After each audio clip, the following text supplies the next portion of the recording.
crazy motherfucker though in those days, Matt. Yeah, Dennis Rodman. Yeah, that motherfucker was cock diesel though. You run up on that motherfucker. What's going on, Colin? Yeah, you run up on him saying that Hello.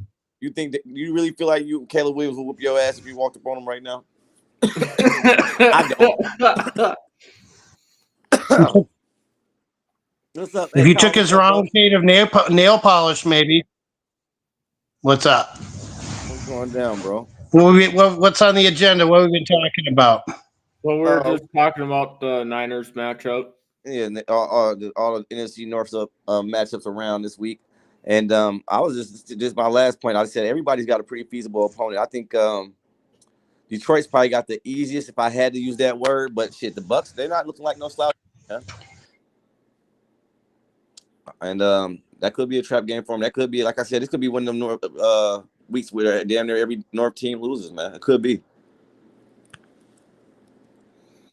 Yeah, I think we lose by a touchdown or two. I don't think it gets too out of hand. I would sure as fuck hope not, but I think if the offense is to excel, I think it's at the hands of Justin Jefferson. Like, he needs to make a fucking statement game, like a better fucking game than the Giants game, but fucking just let the whole league know, like, I got paid this much for a fucking reason. That's fine, Ron. Will Anderson, that's fine. Will Anderson got on, but what about the other guys on that line? What happened to them? That's the thing about they were busting that ass. That's one thing about it, bro. Darisaw, Panay Sewell, all these top guys, they can handle their own all they want. But the offensive line is like a chain link, bro. One weak motherfucker, one guy not holding his own, and it's not going to go right, man. That's why Detroit. You know, I hate the Detroit Lions. Speaking of them, I give them their credit. I don't know why he keeps falling out. They think when they go off, Go Bears! You can't hear you, but you can. You guys can still talk if you're off camera. You can become the voice of God. Yeah. That's right, Vikings fans. God is speaking. And you are going to have a rough game against the San Francisco, better than everyone else in NFL. Who do you hold on. Who do you play Sunday night? They play the Texans. Texans aren't better than the 49ers. Come on, dude. Darren, you're ruining my voice of God moment. Well, yeah, one thing about the Lions, not every guy I wouldn't say is like super elite, but all them guys are good. None of them guys are trash, man. Like I would give us the edge if we just said tackles, but they're offensive line, man. That's why Jared Goff, David Montgomery, he's pretty good, but he's not that good, man. I'm just gonna say it, Jeremy. I'm gonna be the one to tell the truth. He's a mid running back, but when you get behind a line like that, you can look. You're gonna look like that, bro, because he's not trash. Right. And that's the same for any running back that runs behind that line. If they're able to create you 1 to 3 yards of separation before you get contact, you're going to average 4 to 5 yards every time you run the ball. And just so I ain't hating that Gibbs kid, that Jahmyr Gibbs kid, I'm a little worried about that motherfucker. I think he could probably do some shit with the Lions, even if that line wasn't that good. He's got that motherfucker has a nice package to him, and he's pretty slippery. He's more elusive. He's got more tools. He got more moves into his package. You know what I'm saying? Mm-hmm. I appreciate that, Jameis. So you're saying he's got that. So you're saying he's got that Dalvin Cook elusiveness. Yeah, I had to do that. Every time I say that about Montgomery, guys, you get to make it seem like, no, man, he's great. If he was mid in Chicago, and guess what they had? A mid offensive line. Yep. They had a bad offensive line. A bad one. Well, I mean, the Bears have had up until last week good offensive line in terms. I don't know if it's my feed or what's going on. Terrible for years, but last week we looked terrible in both. But Montgomery, I like Montgomery as a Bear. I thought when the Lions took Montgomery, I was like, I told Lions fans, you're going to love Montgomery. Bears fans love Montgomery, and he's as advertised. He's been good. Powerball. Why wasn't DeAndre Swift advertised as such last week? You know, I mean, look, he did it. I'm trying. But I'm not getting any audio. That's not Philly. That's not the Philadelphia Eagles online. I'm not the voice guy anymore. I mean, look, the Bears' offensive line was terrible in both phases of blocking it last week. But DeAndre Swift did have the highlight when he did hurdle the dude and everyone was like, "Oh my god, did he just do that?"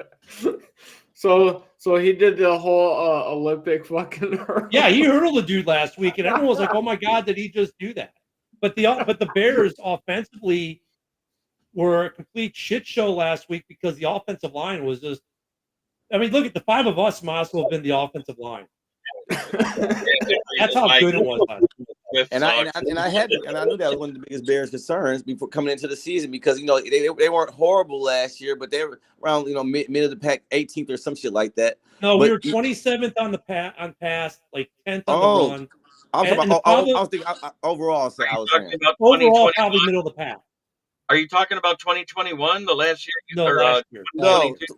No, 2023. The last year you had Montgomery? No, the last year we had Montgomery, I'm not sure where we were, but last year he had about 800 yards. But it's not about how he was producing. The thing with Montgomery, he just didn't. He's a power back, man. He's a more 32 type of guy, man. I remember what it was. It was yards before contact. Yeah. At the top, you had Philly, Lions, San Francisco, even Minnesota. That was the top 4 in the league for yards before contact for a running back. You want to know where the Bears ranked in 2022? Oh, probably around 20.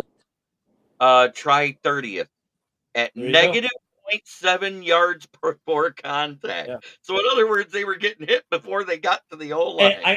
Hey, good morning. Hey, Yoli. Hey, I got to say this, Greg, stat master Greg Rice.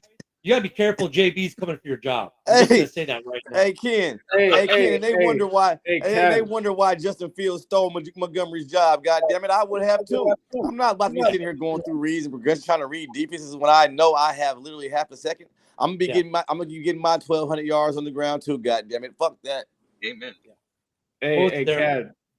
Yeah. So just to touch up on the whole Swift doing the Olympic hurdles, like he was trying out for the Olympics. He needs to watch out doing that because he's got injury history here. Yeah. I know. I don't need him fucking up my fantasy because he injured his gooch. Hey, but I mean that was like the one highlight. It was weird. The Bears' offensive line. I've said this a couple times. They couldn't do shit the entire game, and then we get the pick six, and they do a 2-point, and then they're like doing this. They're going go for two. And all the fans are like, "What do you mean go for two? You guys haven't done jack all game." They go out there for the 2-point conversion and make it look like the easiest play in the history of football. And you're like, let me get this straight. You guys can't do anything the entire game. 32nd in the NFL last week for offense. But you make a 2-point conversion look like the easiest play in NFL history. Really? Well, you already demoralized the Titans. That's why it was easy. Yeah. You motherfuckers knock Will Levis into the goddamn. He didn't even know what day of the week it was. I don't think. And they do scan the QR code. Man, they got the punishing that kid, man. Ken's got a new coffee out. Hey, Ken, this kid you playing this week ain't gonna be that easy to break, man. Yeah, I'll tell you. And Steve just watched. We showed we got a commercial too. If you want, I'll share you the commercial. Matt. Hey, Yoli, what's going on? I'm not putting my lineup on the bench this week, so you can get a double over me, man. That's not how the fantasy works. No. Hey, Darren, you ready for this? Hold my coffee. I got something to show you. You ready? Hold my coffee. Check this out. Do it. Perfection. Expect nothing else. Do you like to make yourself a hot cup of coffee to start your day? We have both whole bean and grounded. Also great for all you iced coffee if not a hot kind of person. Even make yourself a frappe to quench your thirst. The best tasting coffee with espresso. It's only $18.99 plus taxes for a 12-ounce bag. Buy 1 to 5 bags and shipping is only $7. If you spend over $100, shipping is absolutely free. So are those three bears in a cartel, or what's going on there? Yeah, man. Hey, it's a military themed coffee coming to my buddy Steve. He's a military guy like himself. Vet-owned business. He's making the coffee. You gotta love it though. I mean, actually, I drink Bear 6 Actual on the daily, and then I use Task Force whiskey as either my second cup of coffee of the day, and I use Task Force Sierra right now for my cold brew. But it's military owned, and we were just shooting the shit one day and What's up, came up man? with this and loving it. That's nice, bro. That's Hey, cool. that was smooth how you did that. I'm like, hey, y'all said y'all gonna get the Bears offensive line one way or another, huh? I know that's Yeah, right. Hey, that's all what I'm telling you. Like, all he's got to do. So I heard All the he- middle bear. His name is Barry Montaigne. He says hello to his little friend. Hey, Ken. look at Hey, I gotta send a bag of Bear 6 actual to Caleb to give those offensive line, get the offensive line going. oh no, That's what I'm gonna do, that's damn it. no, Ken. I can't. That's tempering. Now I can't let you do no shit like that. Now, And I don't think but he's hey, holding I'll your tell line, you though, though. I'm almost ready to go Packer level with it. I'm so desperate. I'm almost ready. What we got? 68K in the U.S. Bank. Charge every fan $20 that come in. We're paying the rest with that. That's about what 50, 60K for each ref. We want every home game. God damn it. Yeah, I said it. Yeah, I said I'm not gonna be the type of guy to act like it didn't happen, like the Packer fans and shit. Oh, that's the refs are human. I'm telling Oh, you right come now. on. You know that's because Pete I Lakeman and want it any Aaron way I can get. Rodgers had a special relationship. You If know, I, he told hey, Pete, Jeremy, as long as you keep moving them sticks, I'll keep sucking your. I'm telling you right now, Jeremy, it's got to the point with me. If it's got to the point with me, with the way guys troll me and the way they want, hey, if I beat you with your backup quarterback in, I'm gonna treat it like it was a starter in. I'm there. I'm there with it. I mean, you're running with the Hey, backup as a starter now, so that's great. you catching on with it. Now you catching my drip. And I'm glad you said that too, Ken. I'm telling you right now, with the Sam Darnold hatred, I don't care about what he did to the Oh, Giants. I want to see it again. If Sam Darnold even beats one NFC North team even one time this year, I'm not going to let that team. I'm not going to let that fan base live it down. I might go for a whole 2 weeks. I might Look go. at King Is it just gave me the look. continues to Matt, play? I Shit, honestly, Tua. Oh, I that's honestly I don't know, man. I don't think Tua plays again. I think That's this is my the honest time opinion. the No, I NFL think needs it's play to again. step in and say, "Hey, it's better if you don't." That's the Yeah. only way. You That's know, the only way to his happen. whole family, his family was in the. We just talked about this open mic a little bit, but and I get it because it's the topic in the league right now. His family was in the locker room with him post injury. That's why he didn't come back out. And you have to think that his family was saying, "Hey, we know you love it because he's going to want to play. Players are going to want to play." I guarantee you, though, his mom, his dad, his family were back there going, "No, you need to call it a day. You need to hang it up." We talked about this on the morning show a little bit. We figured he's going to walk out if he medically retires. He's going to walk out the door with $100 million partying gift. Retired, And dude. 47-8 out But the but door. you know why? But you know why he's not going to do it though, Ken? Huh. Not only because of the love of the game of a football player, and he feel like he has unfinished business. He knows what the crowd is going to say. He knows what they're going to say. Motherfucker, even with what he's going through, they're still. I'm telling you, Ken. I don't know, man, because his head coach, I think his head coach, who I think is one of the best in the league, especially in terms of dealing with fans, media, and whatnot. I think McDaniels would come out and he squashed it. He's like, look, he breaks it down to the human level. Said, you want this guy to play and to not be able to function as a human being again? Like, I think if he retires, McDaniel straight up goes, would support it, be like, it's 100% the right decision, and he would go after anyone who said anything different. I think he would, because yeah. it's that kind of injury. Like, I get it as fans, we want our fan favorite players to play, but Yeah, like, something's bigger than football, man. yeah, it's Yeah. bigger than football. I mean, this dude's we've seen this dude, and especially Miami fans have seen this dude take some massive hits, like where he couldn't even walk, and he's still trying to play for him. I mean, Hey, he's Ken. No, everything. man. No, serious. And I hate to say it, and I don't want to be that guy, but I really think he might have an early case, man. If you remember, I think it was a year or two ago. This is when I first seen it. He played the Packers in Lambeau. He had like 3 or 4 interceptions that game. It wasn't the fact, bro. He didn't. If you go back and watch that game, it looked like he was concussed in the whole game. He looked like he was concussed. Yeah. I mean, so the Packers, their defense wasn't that good.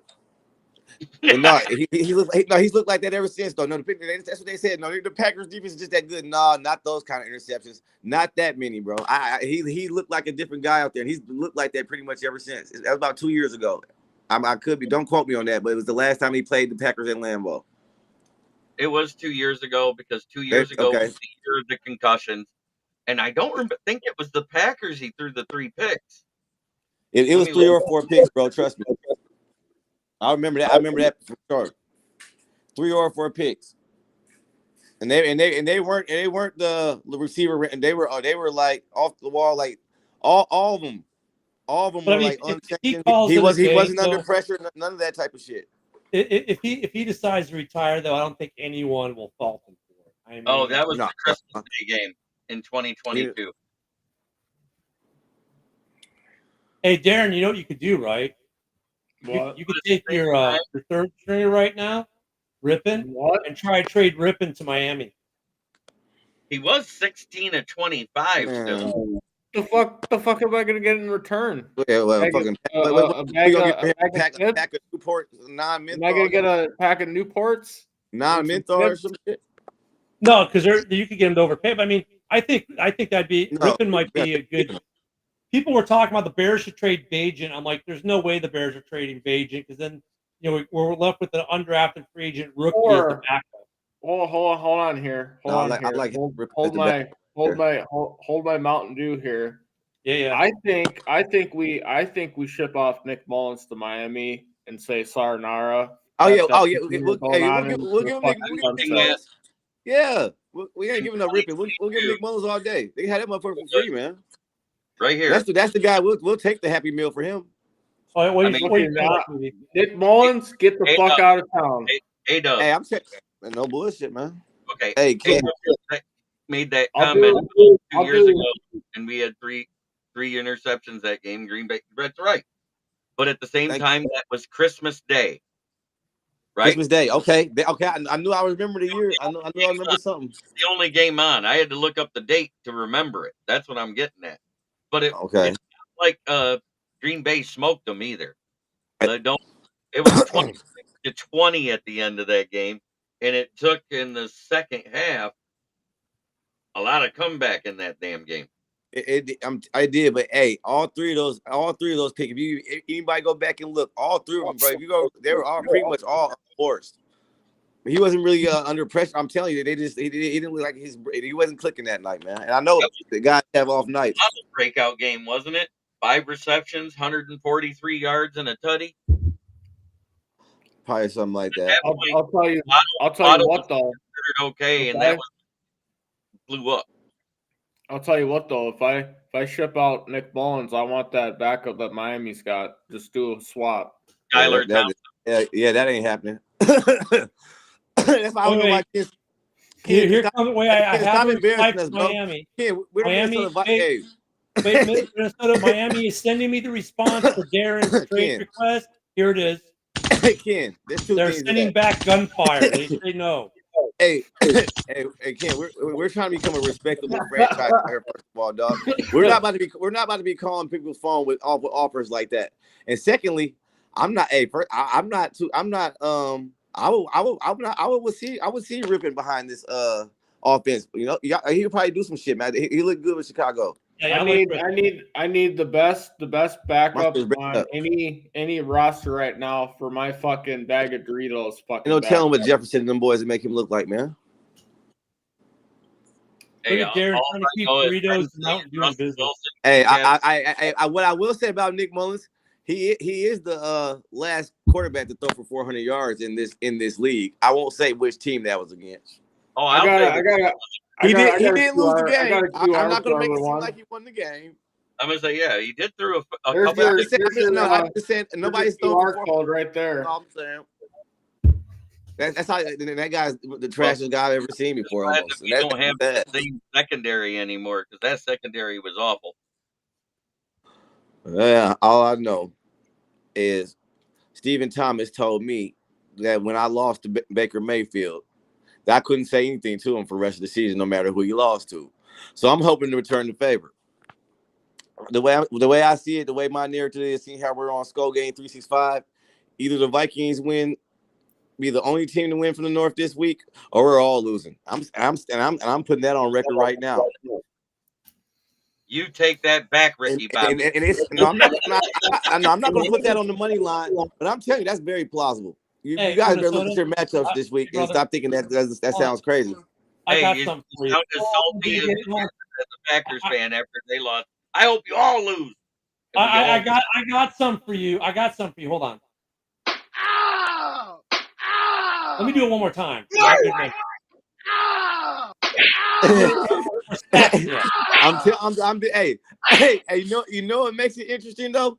Because even though Jared Goff's got a little more talent than Mayfield's got bigger balls than Goff. You guys have beat him twice. It ain't happening no 3 times, man.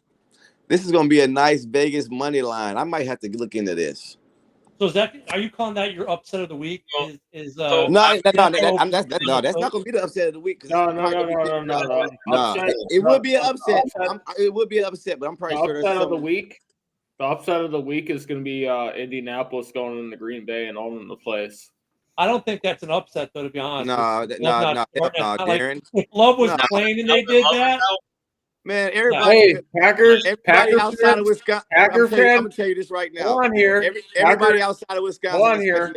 Packer fans are saying that Love's suiting up fucking Sunday. So no, they already ruled him out, man. I'm telling you right now.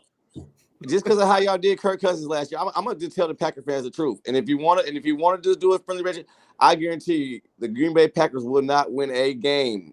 0 wins until he comes back. I don't know if it's going to be next week. I don't know if it's going to be week 4 versus Minnesota. He's losing that game anyway.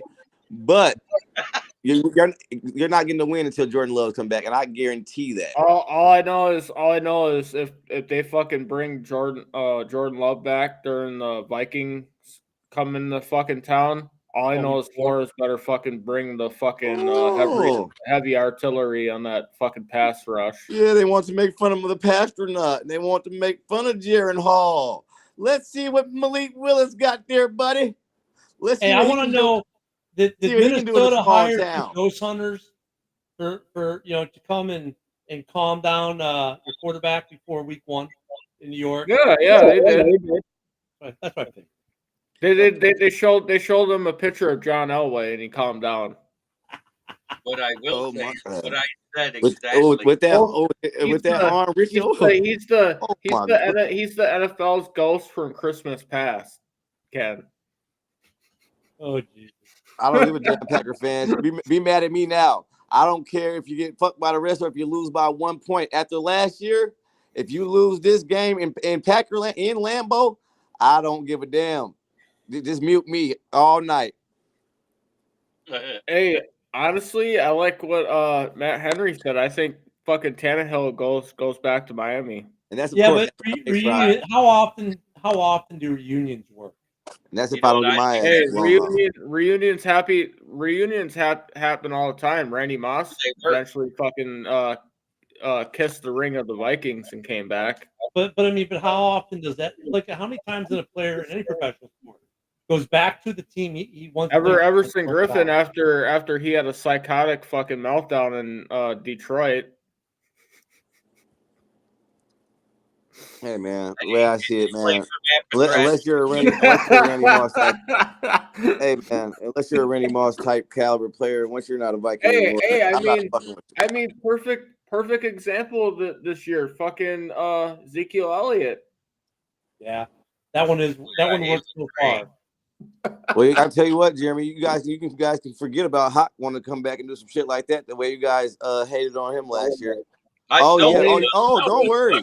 Don't worry. Wait. Oh, week 7, buddy. Let me talk.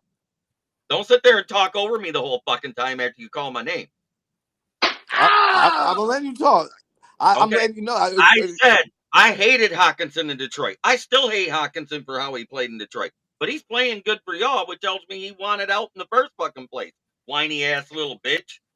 No, he wasn't there. He's a whiny little bitch. He was playing for a team that was trash. No, now he's a whiny bitch. So now that you guys say on Laporta, now he's a whiny bitch. He won 9 games. So you won 9 games. What tight have you had that's better than him since? All of them. All of them? Really? Yeah, because guess what? Okay. While we had Hawk at 8 games, guess what? He caught 3 touchdowns. You know how many our tight ends caught in the 9 games we won after him? 12. Okay, so do you believe when PFF says that Penei Sewell is where he is ranked in the league? You believe you trust that, right? I'm just going to ask. Do you I'm trust not what they talking say? about that. I'm talking about how Hawk played when he was with Detroit. He was With absolutely the Vikings, they say he's a top 5 tight end. Okay. Hold on. Stop. They say he's top 5 Let's and bring better the than any tight. Hold on. That doesn't make you whiny because the team. Time out. He wasn't whiny. Your coach and team was trash, bro. You had 3 wins on the season. That doesn't make him a whiny bitch because your team was tanking for the whole year. How's he a whiny bitch? Because your whole team This isn't working. All right, both they of you all stop. trash. Hold on. Stop. Hold on. No, you're not about to call him a whiny bitch. Hold on. Blame your whole coach. We all laid down for the whole year, bro. Stop. Cut sling we load. traded him Stop. away, and we Hold on, won JB. Oh my God. Why isn't he whining over here? Why isn't he whining over here?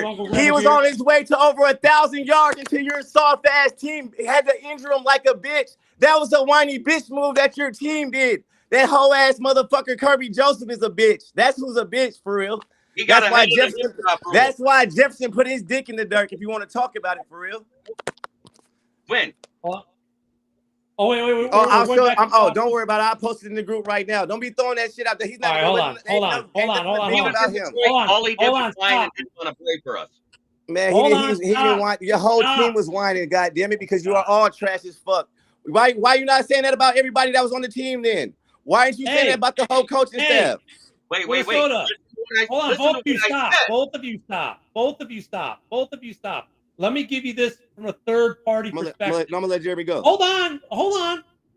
When Hawkinson was with Detroit, that rookie season is like, oh my God, he's gonna ball, he's gonna be awesome. Then whatever happened, Hawkinson fell off the face of the planet, Detroit, and they want him gone. And Hawkinson is the classic case of give me a new location in a new club. And look he goes to Minnesota because Detroit wanted him gone. For whatever reason, Detroit wanted him gone. He wasn't meshing with them. They weren't meshing with him, whatever happened. And he goes to Minnesota to a new home. And all of a sudden now he's back to where he was his rookie season, playing really well. That happens with players in the NFL all the time. Hawkinson for Detroit was trash. JB is right. He just didn't fit with them for whatever reason. Then he comes to Minnesota and he becomes a Hawkinson that everyone saw his rookie year. And he's like, whoa, this kid can actually play. So Minnesota I wouldn't disagree with that. I didn't disagree with that. Minnesota fans are going, that makes him a whiny. dude, you guys where does Minnesota, let me finish. Let me finish. Minnesota fans are going, damn, Detroit, you guys are a bunch of dumbasses for giving us this guy because he's really freaking good.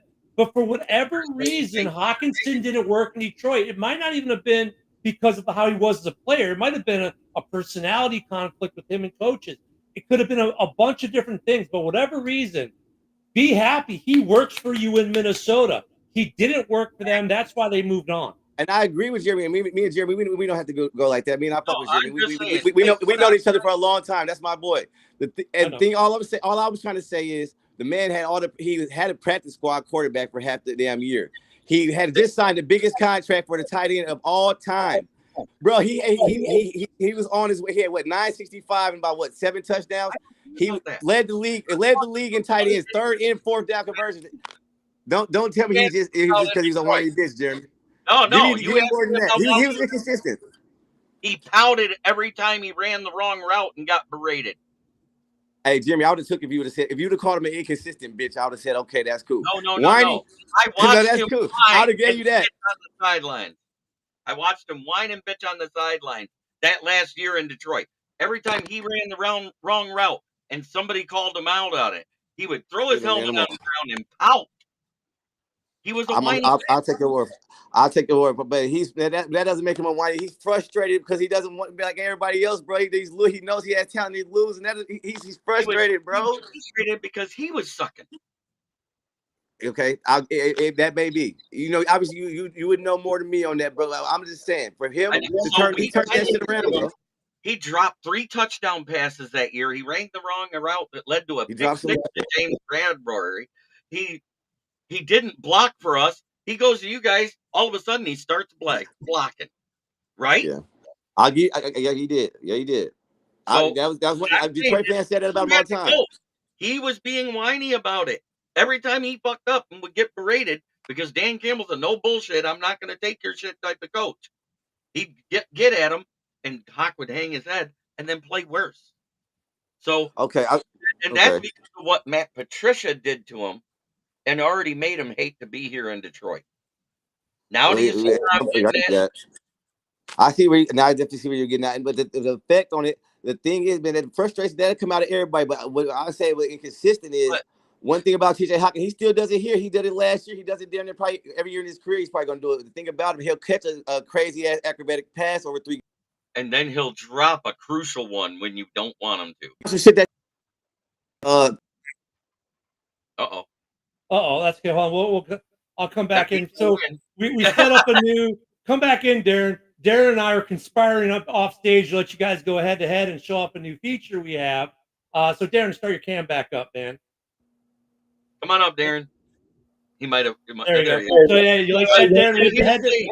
But you see, after I explained what I was trying to say on why I called him that, then he understood it.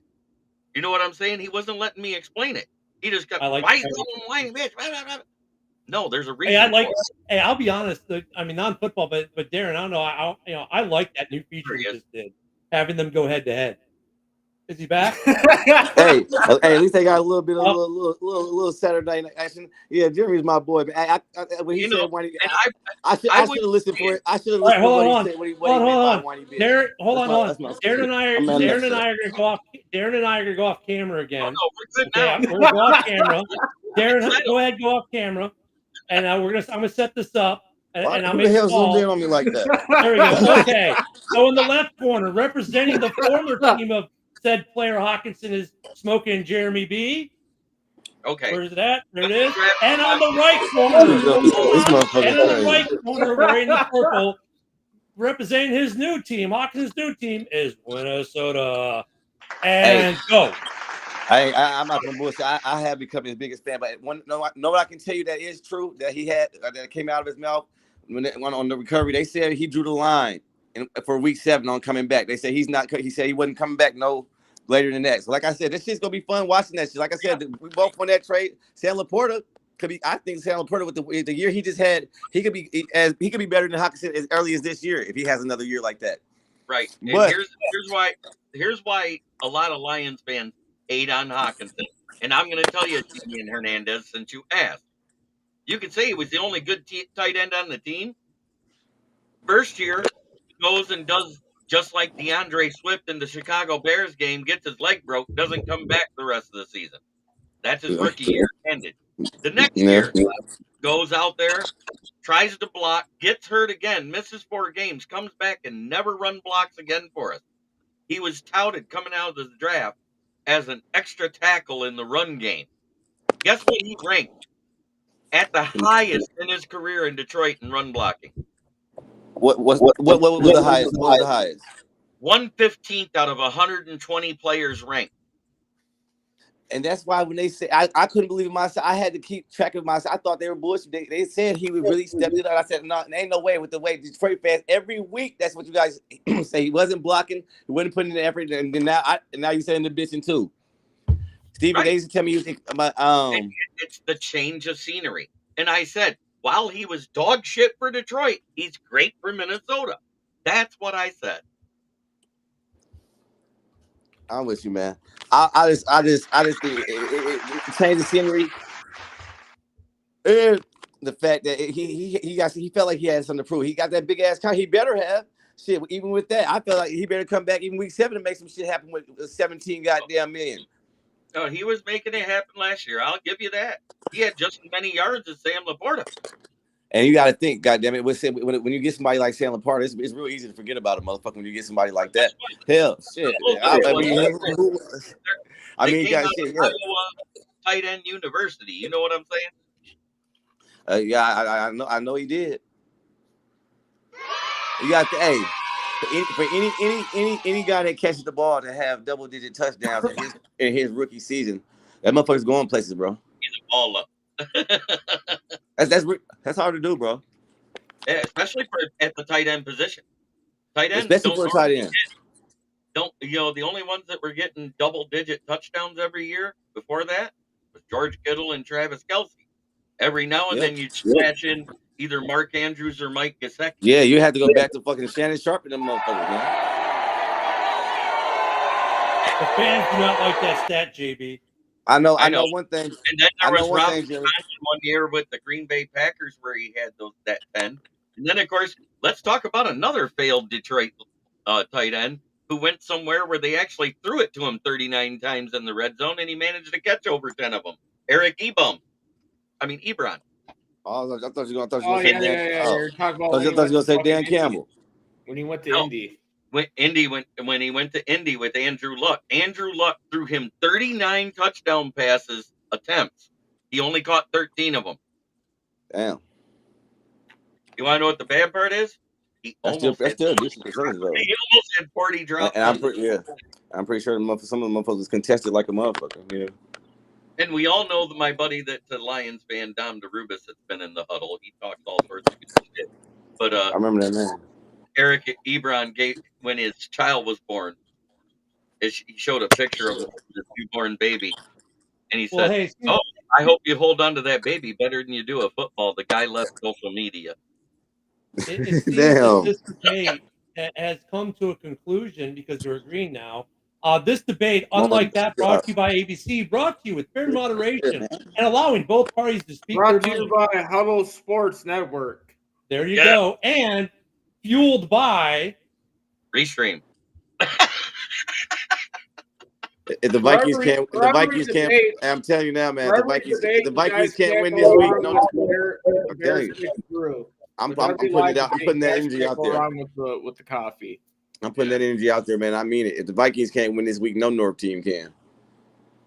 Hey, so he's putting out that Packers vibe already. You know what happened when the Packers did that last week? You know what happened when the Packers did that last week?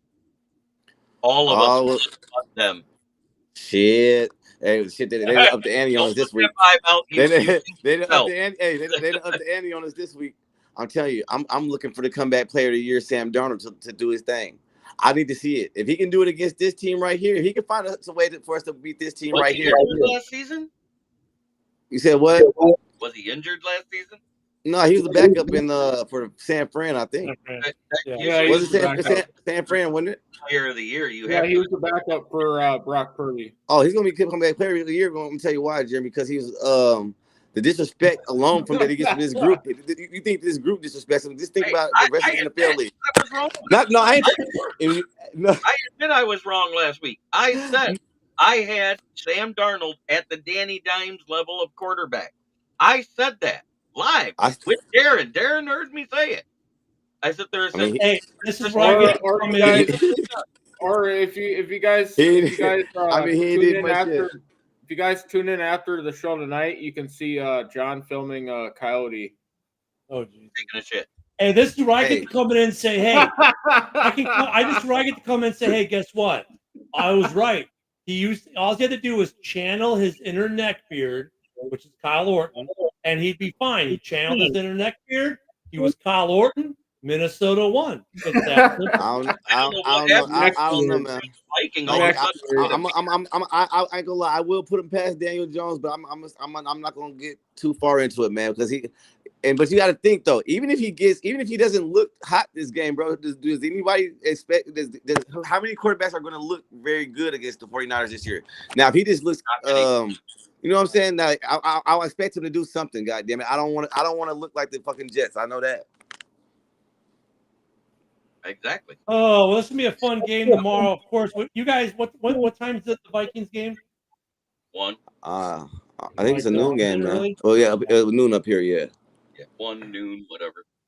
I need Aaron. I need it to be the Aaron Jones show, man. Are the Lions at noon? Are you guys all 3 at noon? Yeah. I guess I'll be watching Red Zone then, because I don't play till Sunday Night Football, but. 3 good games in the North tomorrow for sure. 3 games worth watching. And then of course Sunday Night Football everyone will watch because Sunday Night Football. But oh yeah, should be fun. Don't you see Darren? Darren, how you like our new format? We're talking big business. I like it. I like the fact the chat's right here and it's way easier to deal with. The only thing I have an issue with is doesn't fucking pull up like all my feed from my destinations. I got people commenting, but they can't fucking comment. So here's the thing. So yeah, 'cause I saw the destinations. I know your Twitter's not in here yet. In fact, my Twitter. Thank you to the 11 of you watching from Ken the Bear Fan right now, and to the one person watching on my YouTube, which is shocking the hell out of me with all my whole 9 subscribers I have there. So thank you very much. If you're watching on X, as of now, you can watch but not comment. But JB and I were just talking about that.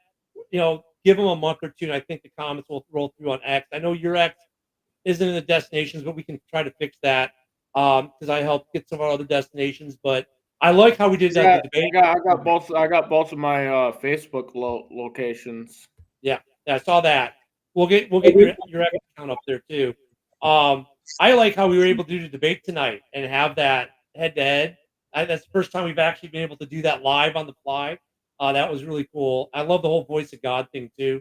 I think for every week going forward for the Skol Gang 365, we get every fan from every fan base to go up one-on-one against Jemez. It gets so fired up. Whoever's the most fired up for Green Bay, come on next week, and then after that we'll cycle through and we'll find a Bear fan. Well, wait, no, you better pray Green win or John Dorn won't show up. What? Who do you have in week 3? Because you guys play Green Bay in week 4. We play the Texans before the Packers. All right, so we need to find a Texans fan to come on and debate Jemez. Texan. Yeah. Oh, fun show, guys. Fun show. I'm digging this, Darren. I'm digging this. I'm digging this format already. Like the only thing I was telling Carrico, I just need my fucking intro for my fucking show. Right. and I'm good. Yep. You need your intro, and then you yourself, like if you find things you want to download in that design feature. Yeah, we're putting them in today. You can just put it in the overlays. Any pictures you want to actually show on your show, just put it in the overlays.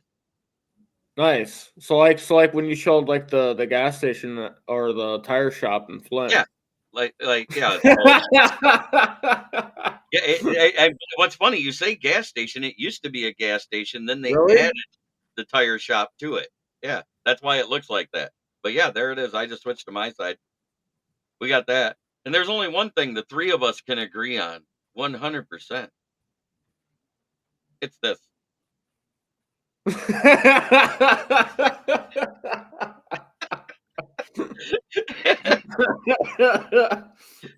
Oh, the fun. Am I wrong? Should we give everybody a discount at the tire shop in Flint? Well, actually, anybody that comes into the tire shop that mentions the fact that they saw the ad for me smoking Jeremy B, they do get $10 off a set of tires. Nice. Look, we're moving product here. We move tires and coffee. I mean, all we need now are secret compartments and a cross-country drive, and we're smugglers. Now all we need is a Home Depot QR code because I do work for Home Depot. There you go. And look at Woody sells cars, so we can get the car from Woody. Then we'll put some new tires on with JB. We'll get some coffee from Steve. We'll get some other supplies from the Home Depot, and we're off and running. We can build the trailer from Home Depot. Hey, and then Bill delivers, so he's got the truck. It's a win-win. Oh, I hope you guys are on X and the other platforms. You're enjoying the shows, enjoying everything. I mean, we're enjoying doing it. Obviously, you can tell we're just a bunch of knuckleheads having a good time. Yeah, I did shave for those who haven't, like Matt Price. But what the hell did Ken do? You never do that again. I don't like seeing those down. I do it once in a blue moon. I felt the desire to shave for some weird reason yesterday. But So- it should be a fun tomorrow. I'll tell you what, I am going to watch the Minnesota game. Is being interesting because they do have a good defense. It's at home. That's going to be a fun game. I think the Packers game isn't going to be too good for Green Bay. I'll be waiting in anticipation for the Bears game. That's going to be a defensive game. It has to be for us. Our line has to be better. For the Texans game, yeah. Our line has to be. It's kind of going to be a defensive game with the Tampa Bay game too, and that's why I'm not trying to go overboard on what I'm predicting for scores. And the reason why is because both teams actually have a decent defense. Dude, that's it for me. It's kind of a toss-up game. I mean, I think Baker Mayfield's having a renaissance of his career, and the thing is like Baker shouldn't have to be having a renaissance because he was doing so good in Cleveland until he totally screwed that man over and jacked his career up. It's good to see he's reclaimed his career. How do you get rid of a guy that just won you your first playoff game since 19? Even before the Lions, they had the longest. He resurrected you. He literally resurrected your organization, and you got rid of him for a guy with 23 cases of sexual assault or misconduct, right? It And now has two more. Yeah, and now they're going to cut the guy. And oh, by the way, you gave him the biggest guaranteed contract in NFL history when you did it to get rid of Baker Mayfield. I was like, what are you smoking? So I can understand why Baker for a year or two was kind of lost. And then Tampa said, hey, you know what? We believe in you. It's your go. You're the guy to replace Brady. I think that was even the bigger thing. They said, look, not only do we trust you, you're the perfect guy to replace Tom Brady. This is your franchise and go. And they instilled that in him, and he's paying at the same time at Carolina and at San Francisco, when he couldn't win the starting job in San Francisco, he had mechanic issues. Yeah. There was a certain somebody that switched to Tampa Bay before they picked up Baker Mayfield, who helped the guy who had the worst mechanics in the damn league become a $33 million quarterback for where he was at. Who was that guy? It was Dave Canales with Geno Smith. Yeah. But I mean, I think though for him it's a resurrection and rightfully so. And I think Tampa, based off 1 week, it's hard to say, but they're definitely division. That is, I think it's their division to lose right now. And that's gonna be a great game. The difference in between fixing Baker and fixing Geno, when you fix Baker, you fix the guy who had the mechanics and lost it due to a mental block. Yep. Was a guy who never had the mechanics till you worked with him. You leave and he started to regress the very next season. There's a big difference there. At one time, Baker was considered a top 10 quarterback for 2 of the 3 years he was in Cleveland. Yep. And when they got Amari Cooper, Jarvis Landry disappeared because Jarvis Landry couldn't handle being a wide receiver too.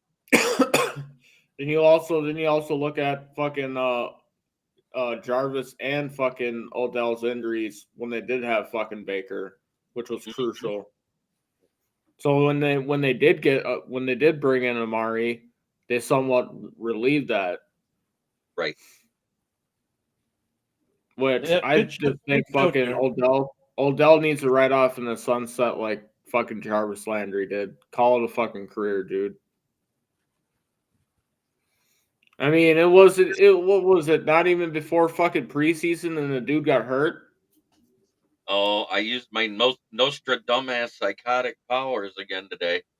I was on a show this morning with a guy that comes on that has his own show. He calls it the external bum. And you take somebody in sports who had a bad game and just rant about it. Well, I did my rant about the whole Miami Dolphins team and how they laid down and took it from the Buffalo Bills like they were their bitch.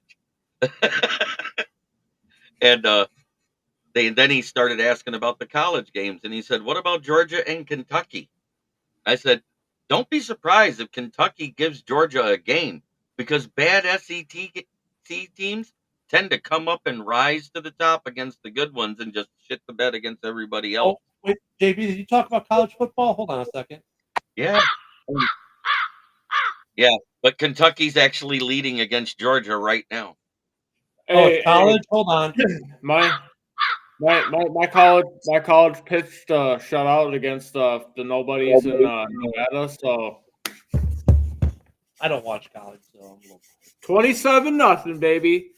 You know what the Yeah, best yeah. part about me going to my 20th Michigan game was? The fact that I What? got to take somebody who graduated from Michigan who never went to a football game, Wow. and he's older than me. Damn. And I said, "How did you attend Michigan and not see a football game?" He goes, "Well, I was in one of those accelerated programs. I was going to school 40 hours a week and then working 25 hours a week to survive." I said, "Well, yeah, that would do it." Right. Right. But it's my brother-in-law, and they're getting ready to move to Montana. So the fact I found out today at the game that was the first time he ever been to a real game there, not a scrimmage or a spring game. I felt kind of honored that I got to do that. That's Right. kind of a Right. cool thing. So I got to take my dad to his first Lions game at Ford Field, and I got to take my brother-in-law, who graduated at Michigan, to his first Michigan football game. That's nice. It's always fun doing the first game. I took my son to his first NFL regular season game last year when I saw the Bears play in NOLA. It's always fun. But you know what? I'll say this: living where I live now, going to see games is kind of hard because I got great beach access, just not great stadium access. Let me put it that way. I don't miss it as much as you would think, and part of that's my wallet feels a lot better because it's so expensive to go to these games. Oh, that's why I like my little streaming service I use. I go to the Yeah, I mean, games I want to go with because I can afford to go to it, and that's it. I don't go to every game. I can't afford that. I'm not. I get more of that stuff. Yeah. Yeah. Same. Yeah. Same. I don't go to every game, but I do make time for that stuff. Yeah. Yeah. Get more of the sportsmen. However, it's funny. I don't have a Lion or a Vikings lid yet. For all those that are watching that are Viking fans, what I mean is this stuff. Oh, you mean like this stuff? Or wait a minute, That is that stuff. This stuff. Yeah. I just got a lot of the minis. I only got one full size, and I'm not taking it back out right now. And Yeah, then if I got any old school Vikings, this stuff. Is that Paul Kraus? Yes, sir. That's nice. Flint, Michigan boy. Graduated from high school. He's the original. I call him the original Hitman. Kyle, one of our guys in the network, Kyle, he does he works for a company that does signings in Wisconsin. I might get me a Jordan Love in December. I think that's when the signing is going to be. So I want to add one mini helmet per NFC North team I don't have. So I want to get a Vikings, and a Lions, and a Packer to the collection. I have none. Ken switching up on us. No. I'll sell it to you cheap. Who is that one? Charles Harris. I mean, look, I've got. Well, you guys can't see the whole man cave, but in front of me, I have two cases full of Bears helmets. To my right, I've got another case full of Bears helmets, and a case that's my non-Bears. Right. And to my left, it's a lot of Bears helmets. I've got over 30 full size. I think about 40 minis, and it's mostly Bears. Anybody want to see the most recent? Most recent what? Acquisition? Oh, Who's that? one? Is that JJ McCarthy? Oh, Harrison Smith, the Hitman. You can my see favorite addition to my collection, though. that one right there. It's an Orange Crush, and that's Roshan Johnson. I got Montez Sweat in there. In the middle section there's three minis. I've got Montez Sweat, Jack Sanborn, and Is it weird that I had Amon-Ra before I had Barry Sanders as a signature? Oh, because Sanders is hard to get. No, it's not hard to get. It's right here. But anyway. Well, they're more expensive. Sanders is more expensive. Yeah. There's my Amon-Ra. Yeah. Purple to go against that blue. Take him out at the knees, Harry. Yeah, my Justin Fields has a visor. I have to get the visor. Actually, my sickest one I got a Roquan Smith Blaze. It's Like I got better the find a orange golf visor, the face 3D before bumpers, it the whole 9 devalues. yards. That one's decked out. Did you hear me? I What might have now? to Yeah. find I might have to find a Dolphin fan to sell my Tua before it devalues. Actually, I've got a Hey, full size hey, Tua right here. hit up the Dolphin fan in the network. Yeah, I know. I was just, but I got a really cool ass Tua though. Oh yeah, hell yeah, I like that. All right. Check this out. Not only do I have a full size Tua decked out, but Nice. I've got his Funko to go with it. The Nice. monkey stop. And then I got the Yeah. iced out Cam Akers, but he signed with Houston, so I can't sell that to a Vikings fan anymore. No, you probably can't. Hold on. Let me put Tua away. Let me put Tua away before he gets in concussion. I was just gonna ask you, does that helmet come with concussion protocol? It comes with cracks already.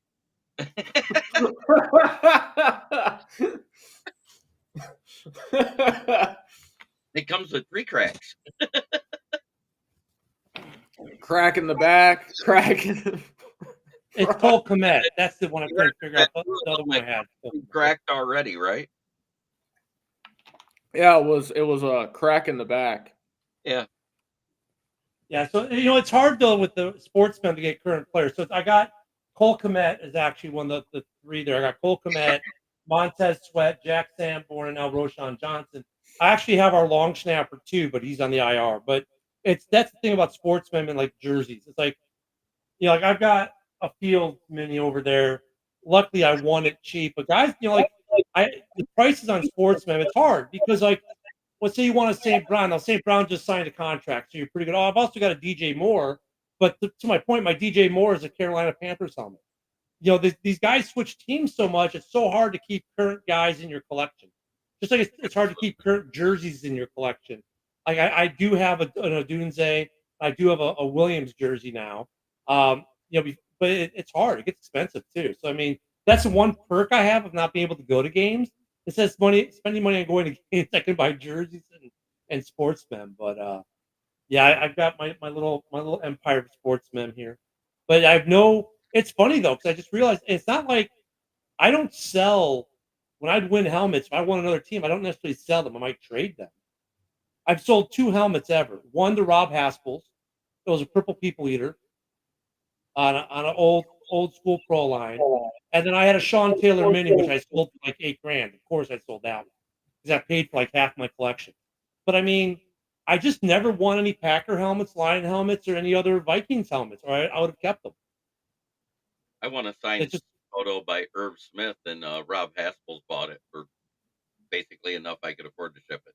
I didn't care. I mean, it was I've been lately when I've been adding for what it is and shipped it for that price. I don't care. It wasn't the whole market kind of. It wasn't about me losing anything.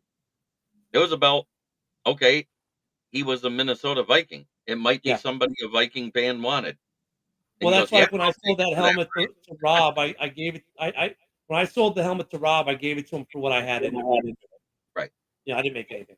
I mean, it's the sportsman industry over the last 2 years has nosedived.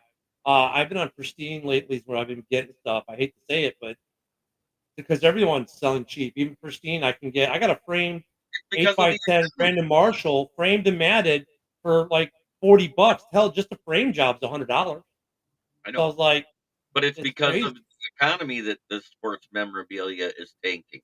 It's not because the values are. Because if you go look at the value of the signatures when you actually go to like Fanatic and look at the value of signatures, they're astronomical. Look at it this way.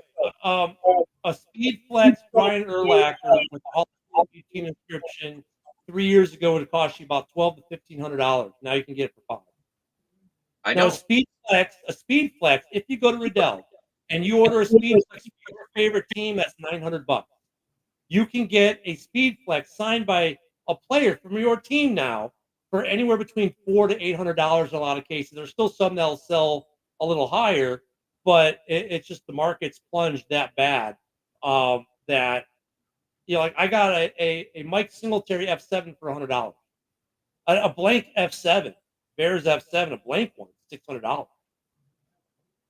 So I mean, it's just the way the market is, and so if you buy Sportsman now, if you got some liquid cash, and you're thinking, okay, I could go to a game or I could get some Sportsman. I tell you what, right now in this time period, buy your Sportsman.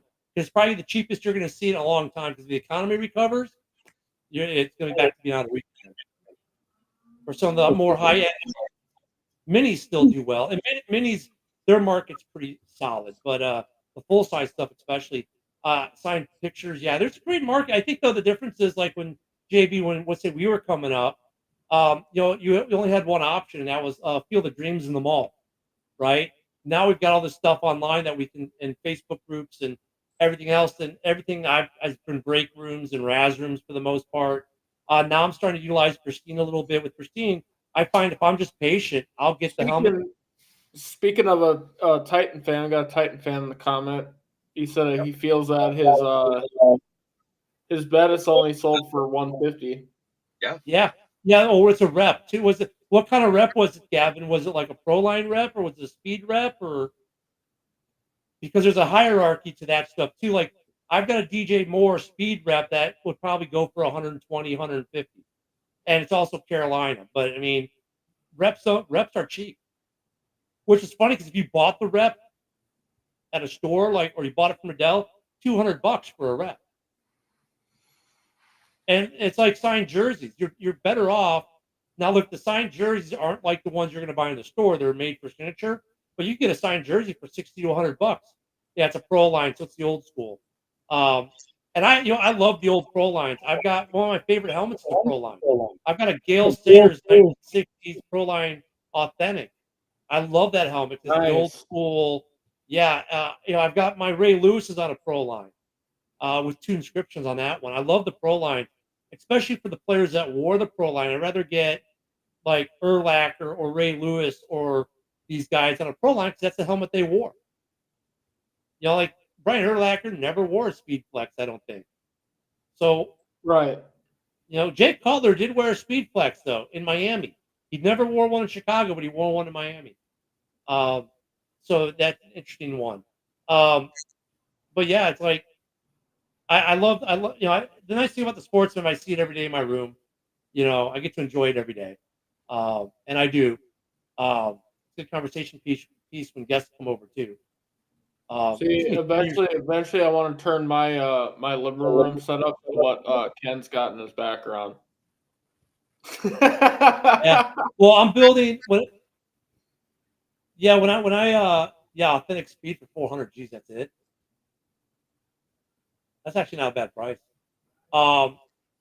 When I build my new house, my man cave is gonna get bigger, and I'm gonna have a better setup for doing this. But I want, I'm getting a bigger man cave because of wall space for jerseys, so I can get my jerseys framed, and put more helmets in it. I mean, it's a great hobby.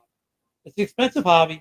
It can be, but now I'm doing Pristine. I found with Pristine, if I'm patient enough, like they go through like a week or two where they have the same stuff every day. That if I time it right, like I got a Vince Pompea. Believe it or not, Mr. Army, 26 years, did not own a salute to service helmet. I now have my first Eagles helmet, and it's a Vince Pompea inscribed Invincible, and I got that for $30, which is ridiculous for a signed mini. The blank mini is $30. So, and that was shipping and everything. So I found if I'm patient, I can finally find what I want. But I do the Sportsman versus going to games. For me and my son to go to NOLA last year, now I'm within driving distance. So we drove to NOLA, parked the car, went to the game. We each got one food item and one drink for the game, walked back to the car, drove home, stopping off to eat along the way. Because when you're out there, you got to go to McAllister's. Those who know. We spent over $500 for the day. I mean, it was worth it. It's a great experience for my son and I, but I'm not going to do it again anytime soon. So I'm also buying some Sportsmen, which he's going to get. He's going to get all of it. So, he knows it too. And I think the great thing about the Sportsman, especially when you get the older players, it gets you more of a connection to your team. Like I got a Johnny Morris 100 here. My 100th anniversary mini with Johnny Morris. A lot of Bears fans don't know who Johnny Morris is. Heck, you know what's funny? I didn't know who Johnny Morris was as a Bear growing up at all. Johnny Morris, to me, growing up, was a sportscaster on WBBM Channel 2 Chicago. He's the Damn. all-time leading receiver for the Bears. I didn't know that as a little kid. So you get more of those connections, you know. Did he play with Derek Kramer? He was in the city. I've actually got a Titans lid. I got an Eddie George. I got an Eddie George Titans mini. That's my one Titan I have. See, But, if I were to get anything Titans, I would probably get fucking McNair. Yeah, He's my favorite Titan. good luck with that. Eddie George for me. Yeah, I've got the Eddie George, but good luck with the McNair.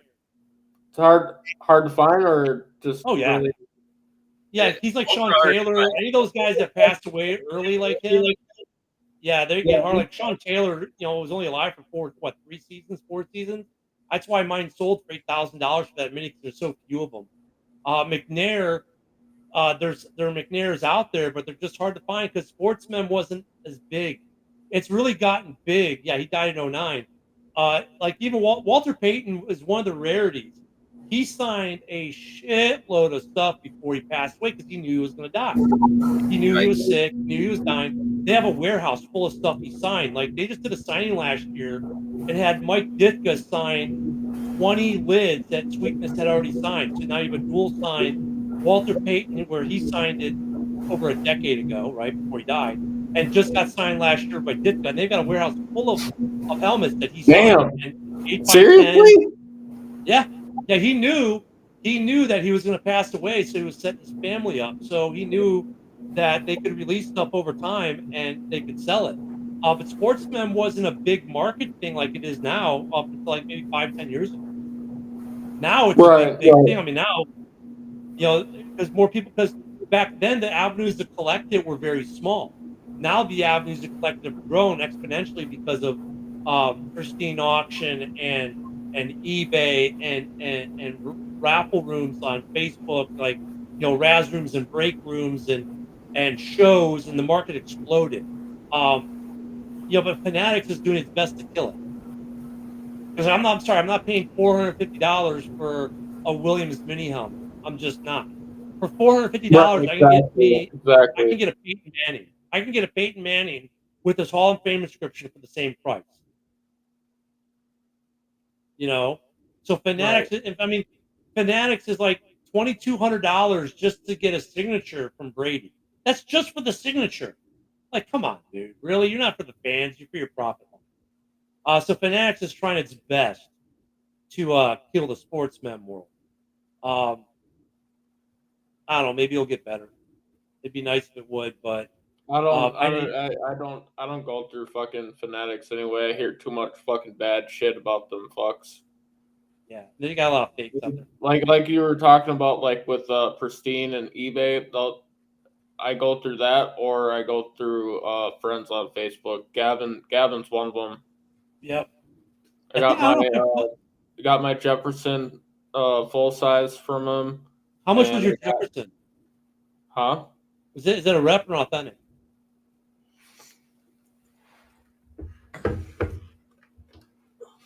Yeah, division breaks are the best bet. So that's a flash. Is it authentic or is it a rep? Authentic. Flip it so I can see the inside. Oh, it's off? Nice. How much did that cost you? I have to fucking go back and fucking look. That's nice. Yeah, I like the Vikings flash. Division breaks. I always did best in division breaks to get 4 teams, right? It's usually the best price too, but I haven't been able to play breaks in a while. I used to play in a couple. I didn't get too much into the fucking breaks. One time I did a fucking break, and I didn't know what the fuck I was paying for. Also, what he said. That's not bad. That's a good price. So fucking I did go into the fucking break room, and I'm like, okay, sweet. I'll just pick out like my fucking team. I'll fucking get something. Right. Fucking paid for it, didn't get fucking shit. And I was like, fuck this break room. Dude, I've watched. So I played with I don't know if he's doing the NYSI. His break room was the last one I did. Great break room. I won a couple, and I've watched guys drop. I watched a guy drop $3,000 and not win a thing. I dropped $700, walked out with 2 speed flexes and the 2 up. So I mean, yeah, breaks are gambling. But I Yeah, always tend right, to do better right. in breaks than I do it. Razzes I don't do as well. Breaks I tend to do better. TikTok does they do Yep, breaks on yep. TikTok? Yeah, they do breaks on TikTok. That's TikTok's getting into it now because X's got it, Facebook's got it, and TikTok. So wait. So Gav's like you. So if you win, if you're, what do you mean you get to choose your lid? If you win the break, you get to choose. He said it's the most fair format. Well, so like, but I mean, like the thing I liked about breaks is you didn't know what division you'd get unless it was one. Sometimes you have to call, but sometimes it was random. But like if I say I That had the North and I want to, I mean, so you're saying if in that thing, if I had the North, I could choose whatever Bears lid they happen to have, or I could choose a Packers lid, or Yeah, there's certain breaks on like TikTok where you get to pick your division so okay, I pick my division. and you get to choose your lids out of the division. Really? Oh, a tiered list. So, like, if I were to take, let's say, what would be considered a lower, so I take it, what tier do you start from? That's not that it doesn't have an upcharge. I think you have an upcharge if you take. Let's say you want a Jordan Love, that would be an upcharge for Roshan Johnson, right? Okay, tier two, and then tier one would be an upcharge. Interesting. I mean, that's kind of cool though, because that way you can get your team. If like you want the North, okay, I know I can get my Jefferson, but the problem is you might have to pay extra for your Jefferson even if you win. He said 2 wins you can get two Two, tier two, twos or trade up one. to So a okay, so tier let me get one. so you don't even have to claim your lid right away. You can say, well, let me wait and see if I win another one, and then if I win another one, He said in 4 wins gets you a premier premier tier. tier. Oh, I could see how that. So Justin Jefferson's going to be okay. So what would be premier tier? Would that be like a Mahomes or a Brady? And I guess the other question would be if I would say I kept taking the NFC North and I win 4, can I pick a premier tier from any division, or have to stay within my division?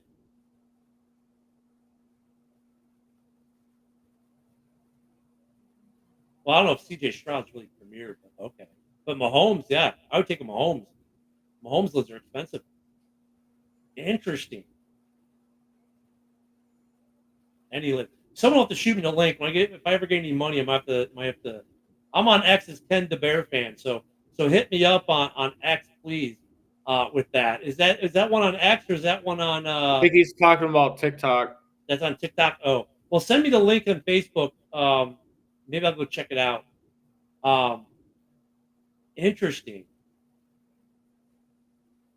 I tell you what, that's No. kind of a cool way of doing it though, because like if you're chasing for a certain team, that's how you can make sure. Because like I've kept every helmet I want for the most part. I have done some trading, and I like the trading aspect of it. Like in Big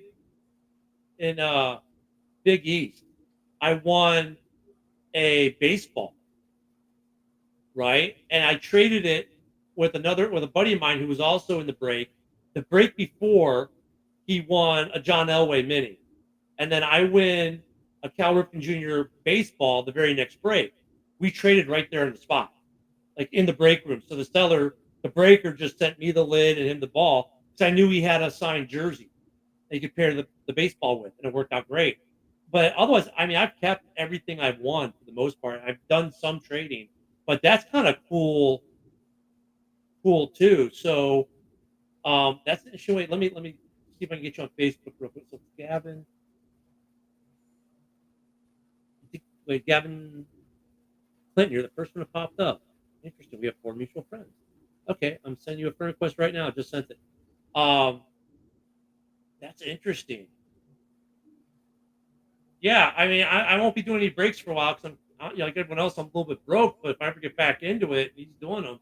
I like that because but you know what though? You know what I liked about breaks though? You were always chasing the headliner. I Yep. love chasing the headliner, and that there's some fun in that. So I was that's how I got my Drew Brees. I was chasing that Brees, and I won it, and I won it on the last break of the last box of the break. Go figure. But it was fun because there was that mystery in what's the helmet coming out of the box. I love that aspect of it. This kind of gets rid of that, but I like the fact in a way though, if you just want to target your team or certain teams or certain players, that gives you an avenue to do it. Because they're like right now, That's cool. like non-Bears wise, like I would love to get um you know who had a great signature on a Vikings helmet? Kirk Cousins. You said he had a great signature. His signature is beautiful. He's got a great signature. Me personally, I'm a big fan of Adrian Peterson's signature. I would That's my love an favorite AP. Viking. I would love an AP. So from the Vikes, I would like either an AP. I mean, of course, everyone wants to cash money. I wouldn't mind one of his. There's a couple for the Lions. I wouldn't mind like a Megatron or a Barry. For the Packers, I may get a J Love, but I wouldn't mind a Favre. Ooh, Gavin said he's got a moon he's looking to sell. I know. You know, but when I think of Moon, though, I think of the Oilers. The old Oilers. Yeah, that one's a little rough for me. I think of Moon, I think of the Oilers. What about Earl? What about Earl Campbell? Yeah, I mean, I just wouldn't be. I wouldn't be against it. Like for the Steelers, I've got a Lynn Swan, and I just got a Jack Ham on a Hall of Fame helmet. That's a fucking legendary dude, Swan. Yeah. Oh, that's the thing though. For like my non-Bears, it's like I've got guys like Drew Brees. I got Kurt Warner on the Rams. I've got a Bo Jackson. Oh, it's an Oilers. Oh, it is an Oilers. Ooh. I got Bo Jackson on a Raiders. I got Ty Law is my Pat helmet. I've got my smoke weed every day, Dolphins, but I've also got my Merino. I've got an Elway mini. I've got every day. I got two Lewis's, a mini and a full size. I've got a Hollywood Brown on an F7 for Baltimore. What pissed me off about that one is I got it, and 3 weeks later they traded him to Arizona. Man, so I've got some most of my non-Bears are Hall of Fame or really good players. So yeah, I mean, at some point I want at least one lid for every team.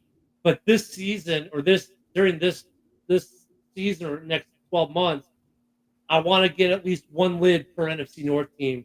So one from each of the three that I don't have. I don't have an OJ. I've seen tons of OJs. I know for some people that's their thing. If I were to get a Bills lid, which I don't have a Bills, I would probably want to get a Bills Trips, right? Which is Thurman Thomas and who's all on that? It's Thomas, it's Kelly, and who's the third on that one? But yeah, OJ would be cool. So he had some good script, like the rushing script, stuff like that. I mean, I eventually want to have one from every team. That's why I got the Pompey, the Eagles one.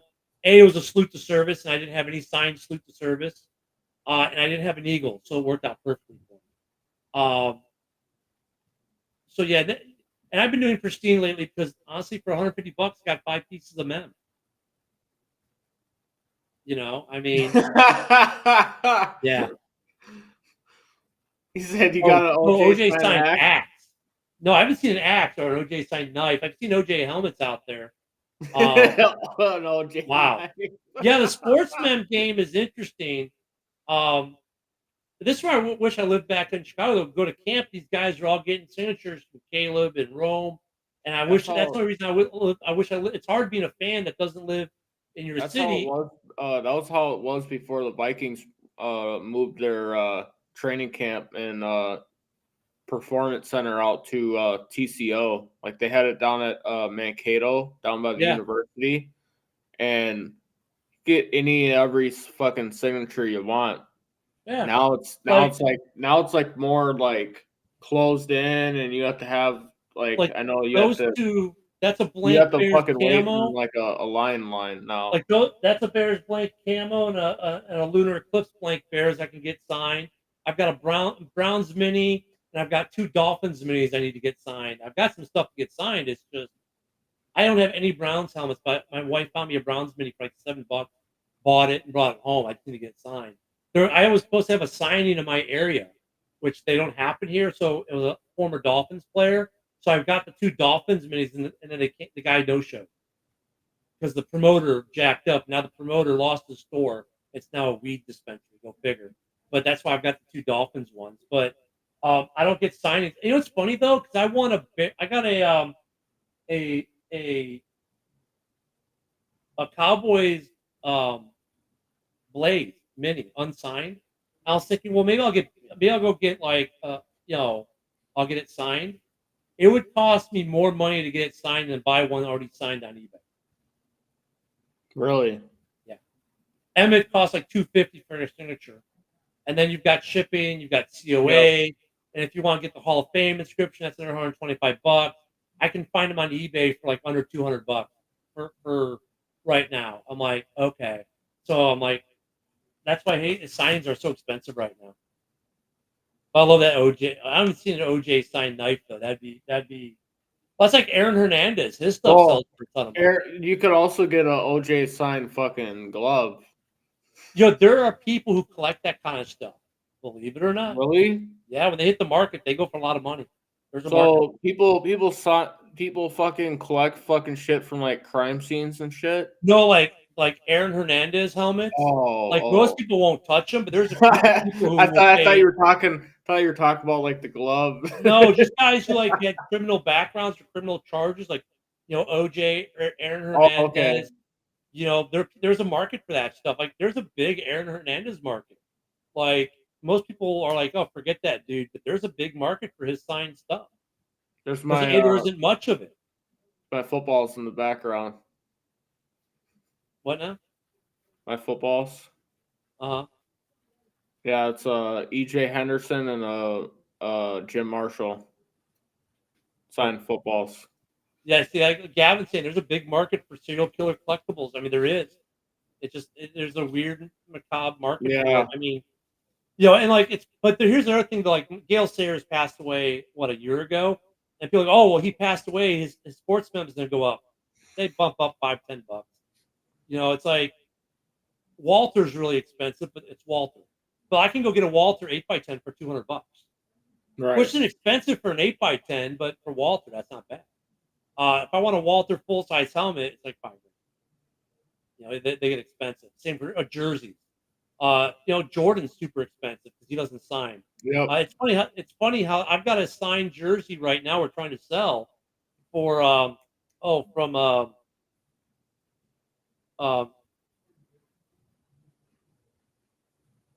I'm brain partner from basketball. He doesn't sign much at all.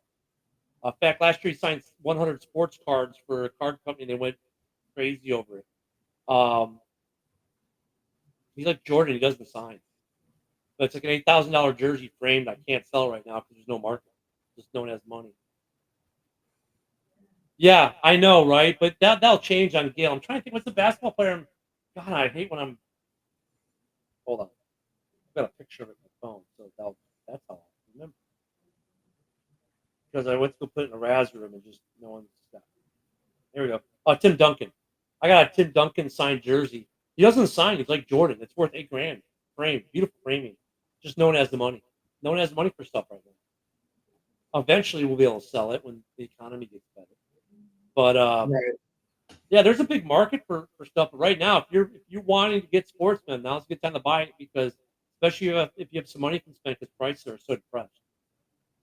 And for fans, I tell you, stay away from Fanatics because they're terrible. Fanatics is the worst. Fuck Fanatics, dude. Yeah, I can't stand Fanatics. I mean, they got Caleb and Rome. I won't be getting a Caleb or Rome signed anything this year because I'm not going to pay $450 for a mini helmet for a rookie quarterback. I don't care. Or I can get for the same price. I can go get a Megatron, or I can get a Barry. or I can get a Peyton Manning, or I can get a rookie who's won one game. Hockey's hard too. Football's the easiest because helmets display great. I've got some hockey pucks. They're okay. You can get team logos on them and that. Baseballs I don't like. It's just the baseball. But they're mini helmets for hockey, and football don't sign it, or baseball and hockey don't sign as well either. But I don't like footballs. They're just awkward. Take up space awkwardly. But yeah, Gavin, we'll have to chat. I'm not buying anything lately, but yeah, I'm surprised how Gale Sayers. Ditka doesn't sign anymore. I don't think Ditka signs anymore. I've got 2 Ditkas. Some guys need to stop signing, like Dan Hampton. So, Right. but yeah, I need to get me a Vikings lid at some point this year. I'm gonna try. I wouldn't mind a JJ, but I would also wouldn't mind like an older Viking player from back in the day. I like getting the older guys. Yeah, 8x10s are great. Actually, I could use 8x10s because I got wall space. So as I get signed 8x10s, Army stuff gets replaced by signed 8x10s. So I definitely have wall space for some 8x10s. The old Vikings to me that stand out, obviously the Purple People Eaters. Scott Studwell, great linebacker, played during the 80s. Then you had fucking Fran Tarkington, Paul Krause, and then I'd say Bobby Bryant, who just well, you can go with Moss or Carter. in the Viking Ring of Honor. Bobby Bryant just got thrown in the Ring of Honor. I mean, I'd be happy with a Moss or a Carter or even a Jared Allen. Yeah, and then the 90s, you got Randall, Moss, Carter. So, I mean, there's, like I said, I'll try to get me a Vikings this year. I'll try to get me a Lions, and I'll try to get me a Packers at some point. I like 8x10s because I've got wall. I actually have, what's great about 8x10s?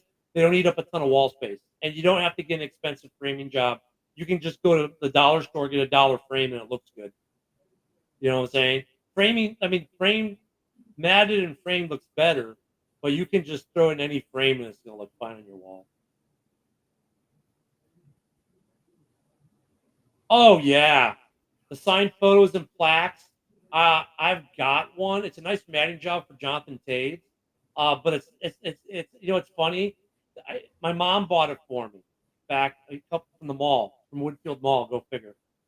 It's a Taves, but it's a laser etch signing, and it's a beautiful 8x10 beautiful matting job. But I mean, it looks nice on the wall, but yeah, I mean, I found a fucking Kevin Garnett fucking like a card in a fucking plaque that's got fucking Kevin Garnett's fucking name on it. Why fucking put a fucking card in the plaque? I thought it was cool, so I was like, okay. That's why. Because you know what it is though? It's a fucking small plaque too. It's like Fanatics.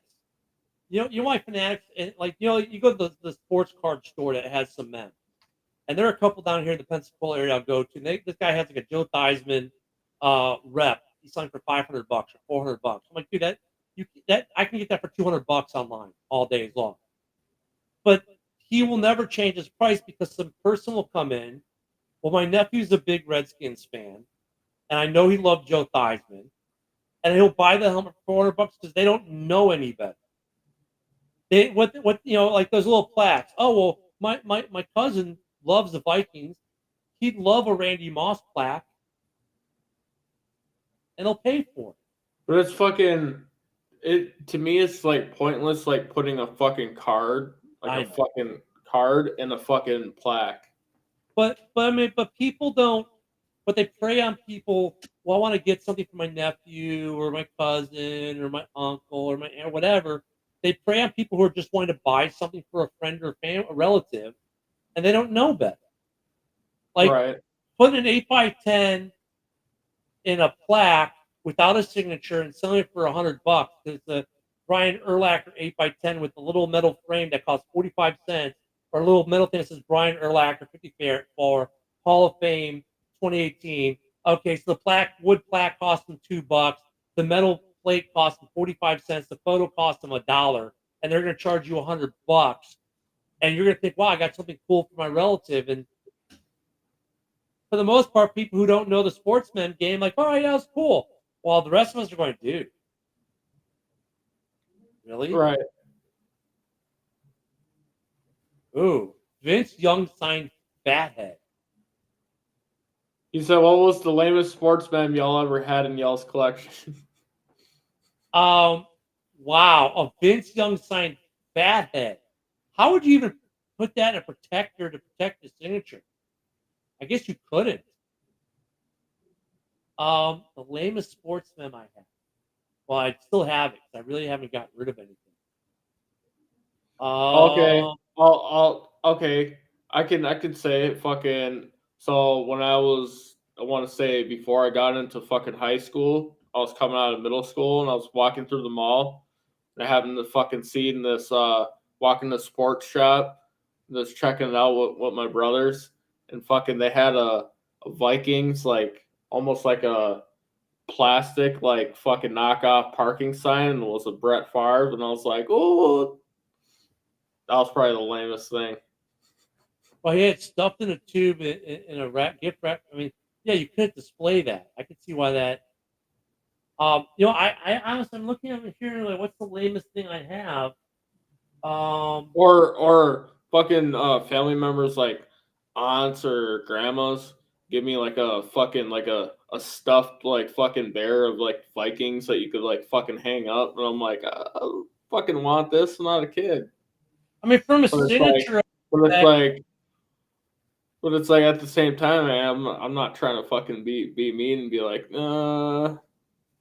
yeah. See, because like with my sportsmen that my family members have bought me, I created lists on Amazon, so they wouldn't buy me junk. yeah, You know, they straight up they straight up like found like the fucking, I think it was like stuffed animals from like fucking like Walmart or somewhere. And I was just like, oh my god. I'm trying to think of what the lamest one I'd have would be, or the one that, like, even just one that I have, like, man, I wish I didn't get that. Okay, actually, you can see it probably right there. I got a Mike Singletary Pro Line rep. That's an extra. And I have a Willie Galt on a Pro Line, but it's like a kid's Pro Line. I wish I had those on a bigger Pro Line. But yeah, I mean, it's otherwise it's like, yeah. I'd rather see Fathead, though, that's a good one. see as a kid I had a bunch of fucking posters, and I'd rather have a fucking poster than a fucking fathead. I can agree with that. Along that line, I've got a Kevin Smith signed Mylar for Jay and Silent Bob Strike Back, which I got from the secret stash. It's in a tube because I don't have any place to put it up. Right. I guess that one might be. It's not necessarily sportsman, but mem. Or what I used to do. What I used to do is my uncle showed me, like, because like I was like, I don't want to fucking ruin like a nice poster by like tacking it on the wall, and, Right. And he showed me like just fucking frame them. Yeah. Oh, I have frames, but I wouldn't have. I don't have wall space for it. I have it in a frame. I have it in a poster frame, but I don't have. One of the coolest things I got though is I've got a George Takei signed Funko Pop that I got done here at a show. That one was pretty cool. That's one of my favorites actually. Is my George Takei because I'm a Trekkie.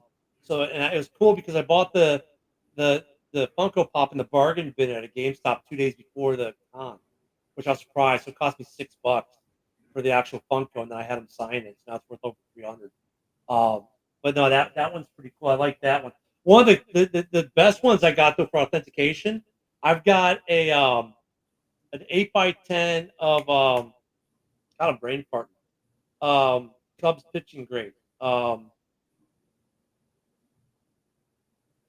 Fergie Jenkins. And it doesn't have a COA. Well, Fergie Jenkins, for some reason, had sent me a friend request at some point, so I have him on Facebook. So I took a picture of the 8x10. I said, "Hey, Fergie, is this actually your signature, or someone rip it off?" And he said, "Nope, that's authentic. I'll authenticate. That's my signature. That's how I authenticated my Fergie Jenkins 8x10." So I still need to get a JSA because it would cost me just as much to put a JSA sticker on all it. you gotta do is meet up with Fergie one day. No, but like if I were to get a JSA sticker, it costs $20 to have them authenticated. Meet up with Fergie, take a photo with them with the signed piece. Yeah, but like it's funny though because if I were to get JSA authenticated, it cost me $20. I can buy a JSA authenticated signed 8x10 of Fergie Jenkins for $20 on eBay. It cost me just as much to authenticate. It would be just to buy another one. So I'm like, okay. So it's one of the rare pieces I haven't gotten authenticated with JSA. But yeah, Sportsman is cool. I mean, and you find stuff in the weirdest, like flea markets and stuff like that. That's right. You know what? My Sean Taylor, I found at a thrift shop. I paid $25 for it. Really? Sold it for $8,000. I also got my Tom Brady football in the same thrift shop. Damn. Yeah. Thrift shops can be cool because what happens is, especially like, someone dies, people inherit stuff, they don't know what it is. Like, well, we'll just send it to a thrift shop or we'll sell it at the pawn shop or whatever. And they don't know what it is. And like some of these guys in the thrift shops, now they're a little keen to it, but they might not know what the signature is. So those say, I'll give you $10 for it. The guy sells the mini for $10. He sells the mini for me for $25. I pay $75 to have it JSA authenticated. And then boom. I mean, so people don't necessarily, that's why I get authentication and everything. So, because think about it, like, Gavin, you, me, we know about this industry a little bit. But take just like the average person who may be watching the show and they like their football team, but they don't know much about sportsmen. And they have a family member who has had a bunch of it, but none of it was authenticated. They may think it could be them, or if it's a family member who doesn't know anything about football, right? And you passed away, you got all the sportsmen, they don't know what it is, but they see a little certificate of authenticity. That should make them think, well, wait a minute, why is this authenticated? This might be worth something, and at least go look it up online. But a lot of these people, they just have a bunch of sportsmen, and we don't know what it is. We don't even know who signed it. Right. Or for instance, I knew a couple of people that lost a bunch of stuff because either they got fucking kicked out or evicted, or they broke up with a significant other. I've seen that. They fucking got rid of their shit, dude. I wish I had some money last year. There was some girl, she broke up with her boyfriend, and she was scorched earth in him. She was selling his Patrick Mahomes Speed for $200. Really? And it had a JSA on it, and she also was selling a framed Favre jersey signed for like $150. I'm like, if I would have had $400, I would have been like over there in a heartbeat and picked it up. Yeah, you see that kind of stuff, man. They'll go to Facebook Marketplace. My boyfriend or my ex-husband's an asshole. I'm selling all his stuff. And I hate to do it to a guy, but dude, you fucked up. And I'm going to go buy your shit. You see that stuff happen, man. He's like, I hate to do it to the guy. I mean, dude, you lost your Mahomes, but she's selling it. You fucked up. She's going to sell it, so I might as well buy it. But I didn't have the money, so I didn't get the Mahomes. I wish I would have had the money. I would have gotten the Mahomes and the Favre. I would have gotten if I had the money, but I didn't have the money at the time. But every so often, you lost your homes. You fucked up. I hate to do it to someone, man, but you know what I'm saying, though? At that point, someone's this will be you. You know what I mean? Hey, man, at that point, I would have left with my Mahomes. But here, you can take everything else. I'm taking this. It's like that Mahomes is worth a lot more than the chump change she was selling it for. Shit, but you find stuff. That Mahomes is probably worth more than all the clothes that he owns. Well, no, it's the speeds. I think at the time it was worth like $600 or $700, maybe more. Probably a little bit more. Yeah, probably worth more than the wardrobe. But I'd tell the lady the framed Favre jersey that was worth at least $600-700. You see, I would have walked out with the fucking Favre underneath one arm, and I would have had the fucking face mask of the Mahomes. See ya. So yeah, I love my man cave with all the sports, man. I get to enjoy it daily. The framed 8x10s are nice. If they're framed and matted. If they're not framed and matted, though, they still look good, and they don't take up a lot of wall space like jerseys do. I have a Cutler 16x20. That is a huge amount of wall space it eats up with the frame and the mat. Yeah, you know what, Gavin, There's I get it, so but there's a he'd be worth. there's a reason why he says fuck Favre, and that's because of he's from Mississippi. He lives down in that region where Favre Yeah, I know. went I to live college. so Gavin. I used to live in Meridian. You'd probably know where that is, and I'm in Pensacola, the Pensacola area. I'm not that far from you, so yeah, I'm not far from where Favre lives either. But I mean, from a collection And standpoint, so talking to Gavin, he had for what Gavin said about Favre is Favre was like the stories told by everybody down there is he had quite the reputation in college. oh, I'm sure.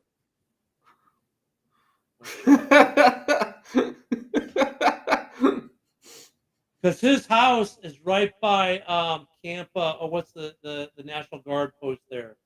He said God, he said he knows both of those places. yeah. Yeah, I was in Meridian. Now I'm down here in Picola. So if you're ever coming down to Picola, Gavin, we might have to link up. But yeah, I mean,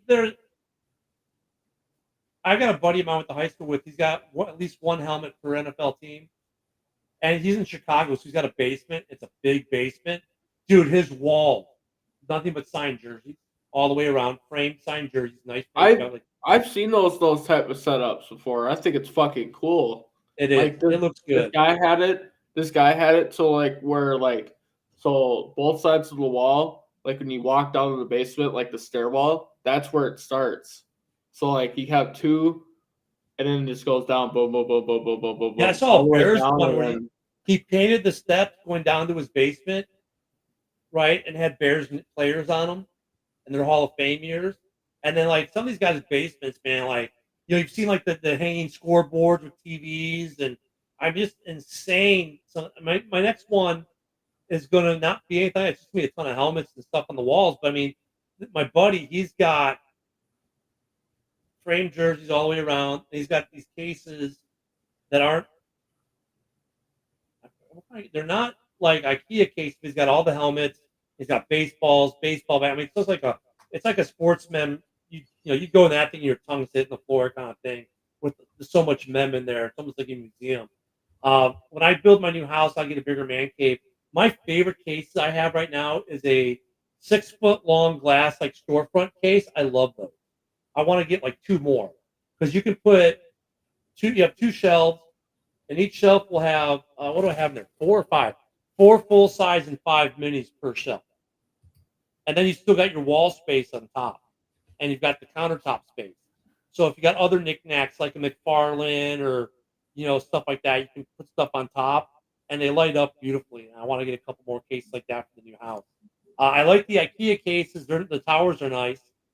This case here, IKEA don't sell the fucking towers anymore. So I gotta go on Amazon. They're always sold out. I bought my last two for $80 a pop. Last I saw, they're like 140. This case right here, I bought off Facebook Marketplace for $40, and it's 3 across 4 deep, and it's perfect. And you see, I still have room to put stuff on top. The cases you see behind me are Facebook. Actually, that's a China cabinet, and then that's an actual curio cabinet on the end there. And they work out because the cabinet behind me, I've got like my Super Bowl trophy, that thing the Vikings never won. I've got a signed one of those by Kevin Butler. I got some other cool. That's like more knickknacks and that, not signed stuff. Yeah, you guys gotta get that in there, man. But like this bookcase behind me, which is all Army stuff, I want to replace that with like a Ken also has a Super Bowl ring. Yeah, I do. I got a Bears ring, and I got a Cubs ring too from the '16 World Series. The only Cubs signed, I got a Ben Zobrist signed mini helmet. That's the only Cubs. You got any Blackhawk rings? I don't have any of the Blackhawk rings. I do have 1, 2, 3, 4 pucks and 2 mini helmets for the Hawks. and I've got a couple of 8x10s with the Stanley Cup. Now you just got to get a fucking signed Stanley Cup. Yeah, I wouldn't mind getting one of those like replica. I got some replica Stanley Cups. I wouldn't mind getting a signed one, like Kane, Taves, Hossa, those kinds of guys. Hockey's kind of hard to find. Football's the easiest to find, I think. It displays the best. Football and baseball to me are like the easiest. Yeah, but baseball, I just don't. To me, baseballs are boring because it's a white ball with a signature on it. It's like, and even if they inscribe it, not just the baseball, but like the jerseys, like bats. But once again, jerseys take up gloves, a ton of wall space. gloves. Yeah, I mean, bats you can do nicely, but it's like football helmets; they just display easier. For display purposes, helmets are the best. Football helmets are the best. And so my whole thought process on the baseball bat, if it's not a really big like fucking famous baseball player, and say it's like one of those guys that was liked, someone breaks in, okay, take them out with that fucking bat, and then go get a new one of a fucking different player. Well, I want to throw this comment up here, just so we can make a point of it. Because I agree with this. Yes, they do. Yes, that too. And because they don't use paint pens like they do on the helmets, That's why it's like crucial to get them into that case. And that's what. And one of I have a Dit Butkus Hall of Fame mini. He signed it with a Sharpie, and it's starting to fade. And I keep it. Ooh. I keep it out of the light. It's in a case. Yeah, the stuff with Sharpies and pens, they fade. That's why I love it with football. They've gone to the paint pens. They seem to last forever. But yeah, signatures fade real quick on baseball. If I was getting a baseball right now, I'd want a Charlie Hustle. So if I was getting any baseball, I'd get a Charlie Hustle. On the Jim Marshall football, I got the fucking Sega's fucking fading. And so helmets are a little bit better overall. Fucking Sharpie. With the paint pens and that, they seem to do better with the paint pens and they'll last longer. The Sharpies can do okay, but paint pens are where it's at, man. See, I think it's like Sharpies are, to me, it just seems like Sharpies are better on like jerseys. Yeah, they'll last longer on jerseys. Right. Than like a fucking football or something. Yeah, I agree. But jerseys just take up so much wall space. You can see I've got that Willie Ball. That's a cheap That's a cheap frame job. That's like an $80 thing you can get off of like Amazon. But if you want to get the real deal with the matting, the 8x10s, that's taking up twice as much wall space as that. Right. So they take up, but even that takes up a good chunk of real estate. I mean, so framing, I got 3 other jerseys to get done. I got an Urlacher Stat jersey. So that one's going to be a big frame job. I've got a Fields and I got a Mac. So I don't know if I'll frame the Fields and the Mac per se. You got to get a Devin Hester. I've got a Hester lid that I got at a signing. Right there. That's a Devin Hester Speed Authentic. And the 2 inscriptions are KRPR Go and Windy City Flyer. But jerseys, I mean, are cheap to get, and you're gonna pay about $250 to get it framed. But then it's like real estate, right? Just the real estate it takes.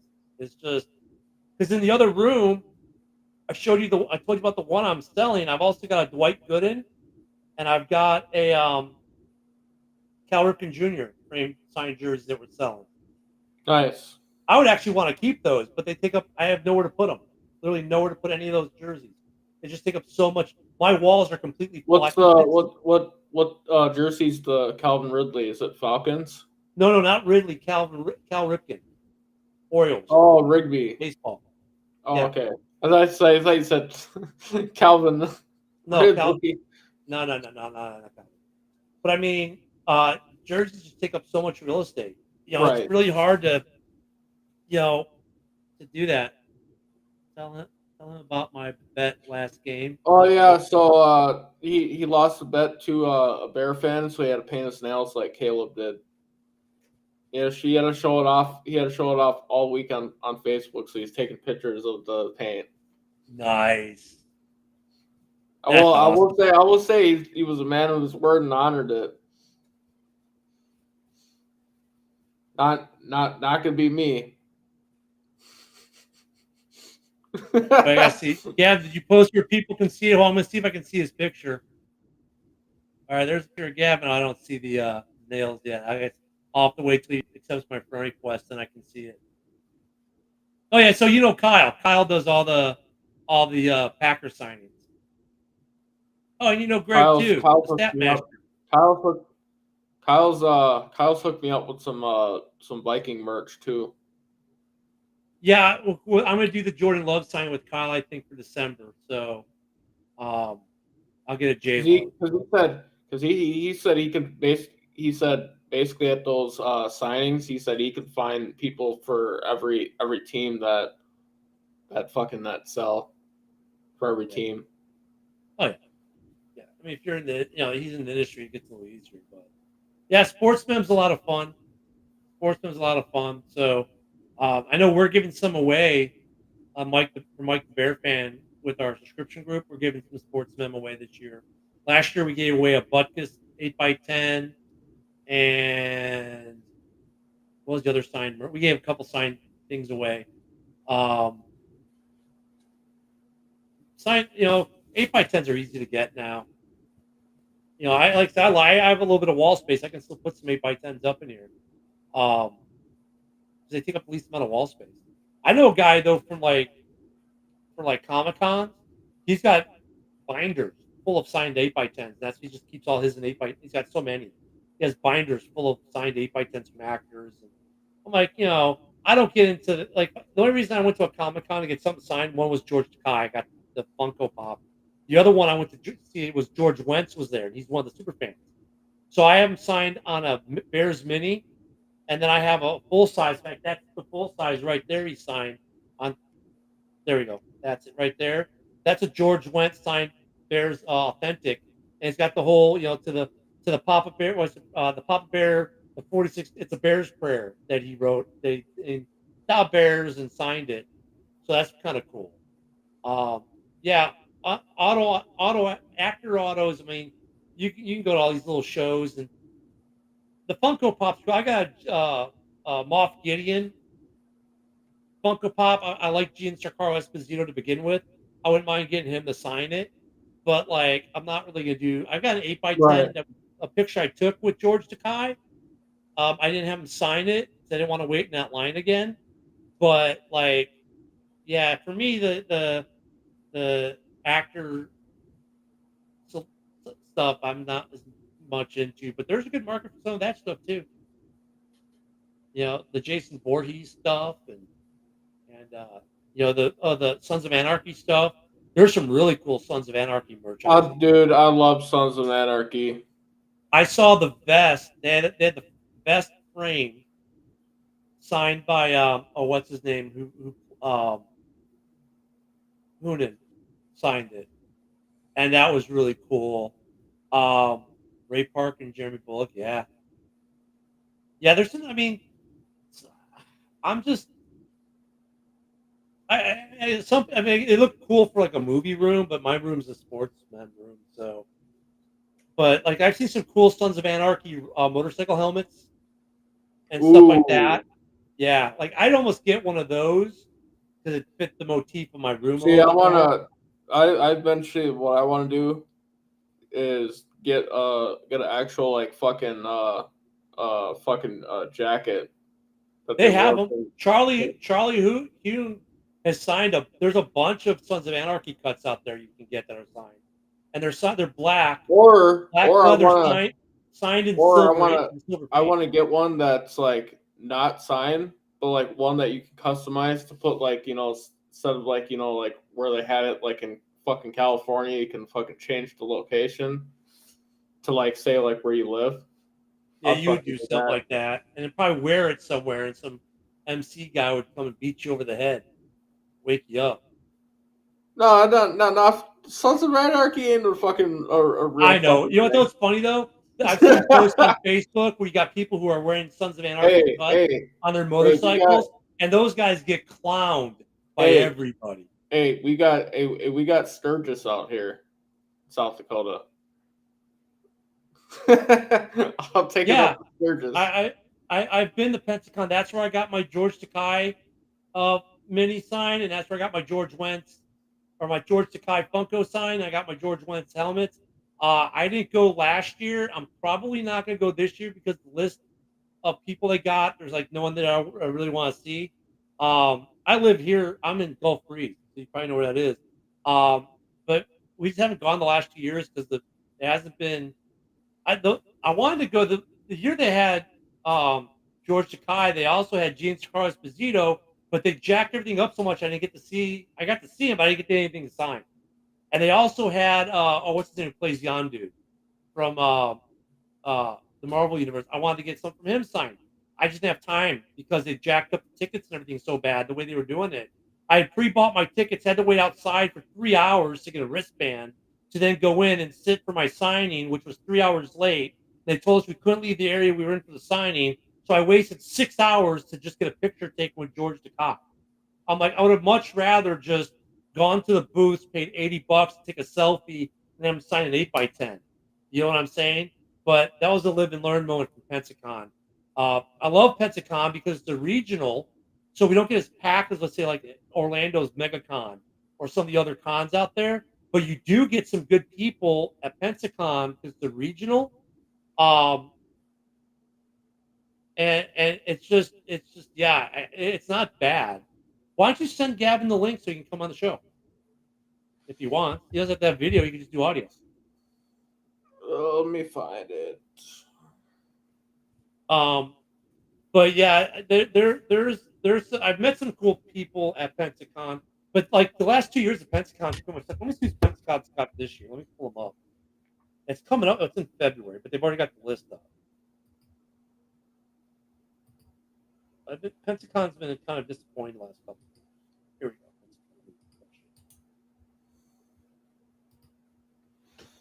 go. They got Robert Wool is going to be here. Who's that?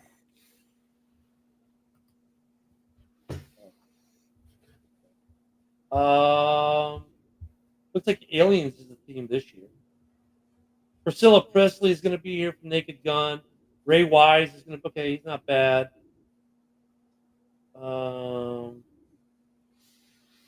They got their normal AEW people. Yeah, a lot of people from the Aliens franchise. Mindy Cohen from the Facts of Life is going to be at Pensacon.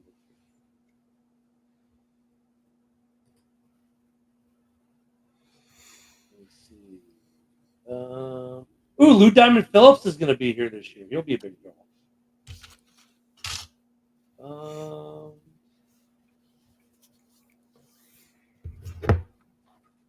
Then we'll see who cancels and who they add. Oh, Emilio Rivera from Mayans MC. He's going to be here. Okay. I might go now. I'd get something signed by him, maybe.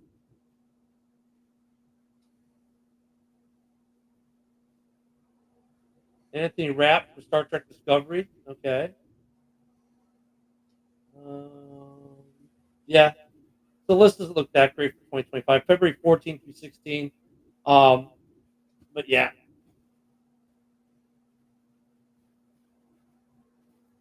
But yeah, Pensacon's not bad. But I'm just not big into the movie merch and that. But I might go this time. There's the Mayan stuff. You know what's great about Pensacon is JSA has a booth there, so I can get, if I have anything I need to get certified, I can get it done there versus sending it into. Yeah, I got a Gale Sayers mini ball. I need to get certed. I already know the signature is good on it, but I can get that done. I don't have to mail it in; it'll get done right on the spot. Right. Yeah, man. So I love doing the sports, man. It's just right now is a great time to buy if you have some money, because people are selling dirt cheap. Oh, there you go.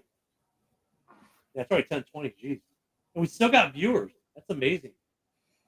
You guys are listening to us prattle on about sportsmen.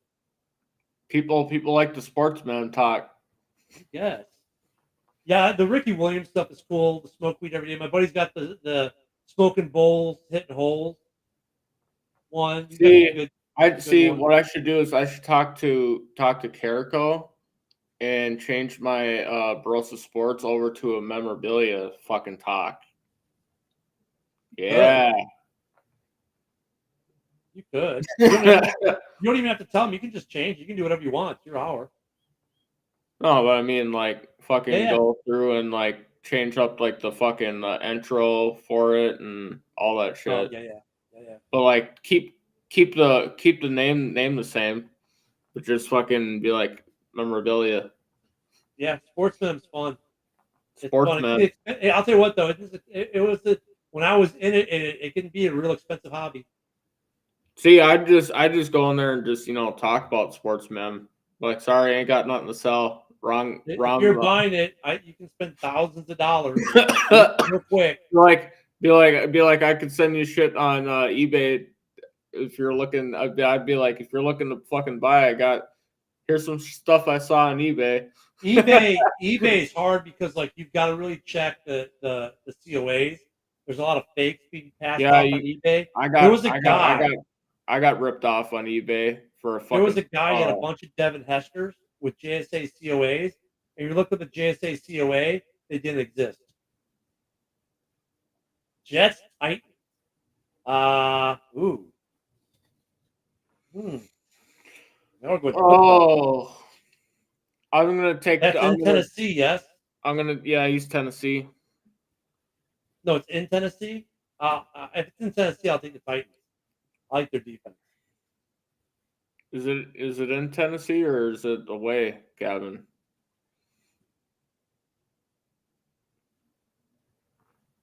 I mean, the Jets got Aaron, but I like Tennessee's defense. I was gonna say it could go either way. Yeah. It's in Tennessee.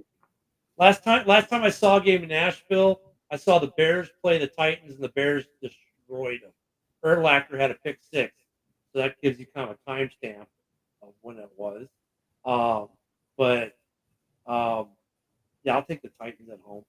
I don't know what the score is going to be. I was gonna say because the way I watched the fucking Jets offensive weapons get fucking mauled, not be able to fucking do anything. And since this offseason, the Titans put together quite the fucking secondary, I think they're not gonna let up. I think fucking Snead's gonna shut down Wilson. Speaking of the Jets, I would love either Curtis Martin or Joe Namath. Curtis Martin, not bad. Curtis Martin. That's right. That's one dude. His signature's nice too. It's not like if you get like some of these guys, it's like DM. Okay, which DM did you just get? Did you get David Montgomery? I mean, or another dude from around that time I wouldn't mind getting is Zach Thomas. That dude was a beast. But like Aaron Donald, AD. You know how many guys signed their or AD? Fucking what's that? Joy Taylor's brother, Jason Taylor. I'd get his. I mean, those guys actually signed. That's one problem with sportsmen. Like David Montgomery's a DM. Like I got a Montgomery mini. I'm like, really? Like some of them, like Urlacher, you can't even tell, or like Breeze, but you can tell it's distinct. You can tell who it is. Some of these guys, man, their signatures are just. The only issue I have is like certain fucking guys rarely fucking sign. That's the only issue. Because if it's like there's like a couple players from the Vikings past that rarely fucking sign. Desmond Clark. I got my Desmond Clark. You can see the full size right there. He has done, I think, one signing since he retired, and that was last year. Des Clark has signed with Brandon Marshall, Jay Cutler. They don't sign much. I've got both of them on. I got Jay and you got fucking Jeffries. No, I don't have a Jeffries. I've got Cutler on a 16x20. I've got a 16x20 Brandon Marshall and an 8x10 Brandon Marshall. I'm going to sell the 16x20. I think. But they don't sign on. There are a lot of guys. There are a lot of guys who you think, but that it's good and it's bad. It's bad if you want to get one because they're hard to find. But it's good if you do get one because they're worth a little bit of money. Because they don't sign off. Right. But Cutler's hard to find. Alshon, I haven't seen Alshon Jeffrey signed anything forever. You know who's hard to find? Who? Kyle Orton. Neckbeard himself? Yeah.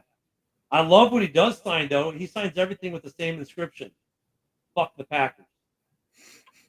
I really want a Kyle Orton. I like Kyle Orton. Does Rex sign a lot? Rex, no, but I've got a Rex Grossman mini. I do have a Rex Grossman mini, but he's a hard one to find. Tom Zach is hit or miss for the Bears. What about Greg Olson? I have not seen much Greg Olson for either Bears or Panthers, actually. Wow, that's surprising. He didn't sign much. What about Muhammad Musin? Oh God, I've never seen anything from him. Yeah, Lamar Jackson doesn't sign much. You know who doesn't sign much now, but did sign a lot at first? Roquan Smith. Like when he was with the Bears, when he got hurt, he did a lot of signings. I got 3 Roquan Smith helmets in my collection, actually. But since he's been traded, I don't see much Roquan stuff for Baltimore. Roquan doesn't sign as much anymore. He absolutely turned into a fucking freak, like an uncaged animal. Right when he went, it's like he fits that mold of that fucking. He was good in Chicago, but Foles right. Really, but it's like he fucking like what I mean. It's like he fucking like evolved. It's like he evolved. Yeah, it's like he molded well into that Harbaugh defense. Actually, Montez Sweat, there's a fair amount of stuff out there, but not much. So he's not signing a ton, which is good because I got a Montez Sweat. You can kind of see it right behind my thumb. There is a Montez Sweat 16 by 20, and I've got a mini. He doesn't sign Will Levis stuff, dude. So from the game last week, there's a photo of him doing this, right, going to his knees, doing that. I want someone to take that as an 8 by 10 and get him to sign it. Fucking, I was gonna say, all you gotta do is get him to sign a fucking mayo bottle.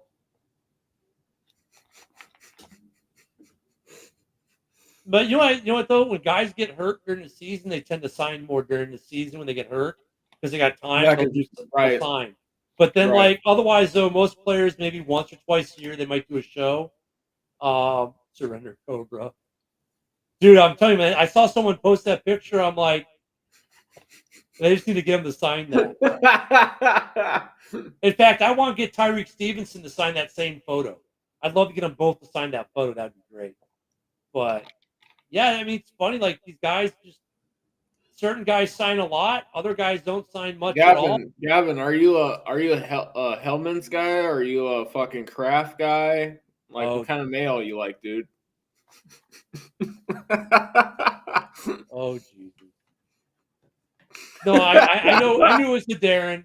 I knew it was the Darren, Gavin. That's why I was laughing. Yeah, the chat's got a little bit delay. You're about 30 seconds behind what we're saying.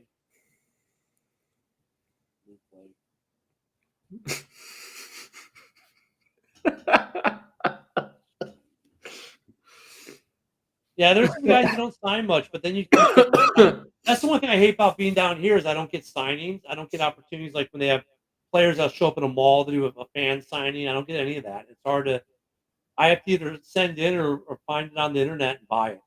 You know, that's basically all I get here. So but Sportsman is still fun. I have a nice little collection here. I'm happy with it. My son knows all of it too. See, you know what would be badass for me to get fucking signed? I could put up like a fucking poster in like my living room. Is get a fucking everybody who was on the fucking Love Boat. So I can get Dante Culpepper, Bryant McKinney, all of them from the fucking Love Boat, and get like a fucking picture like framed of that actual fucking boat on the lake before the shit went down. You'd be surprised that like players won't sign certain things. Bo Jackson, like the scorecard with the football pads and the baseball bat, he will not sign that card. He said I would want a Levis signed jar of helmets. Like Bo Jackson will not sign that famous card. He won't sign it. Some guys will only inscribe certain things. It's funny how some of these guys are with what they will and won't sign. So I doubt Levis will sign that picture. It would be great if he did, though. I'd put that up in here. And also, sportsman is very uniquely more of an American thing because like I'm a big Bayern Munich fan. I can't find anything for Bayern Munich really. It's so hard to find stuff for them for international soccer. And you get unless you want Ronaldo, Messi, but you're going to pay out the yang for those jerseys. But it's harder to find for us soccer fans. Plaxico Burrs signed Glock. Oh, geez. How would you do that, though? That'd be, yeah, that'd be a tough mail order there. Let me send you my Glock to sign it. Can you please use it first?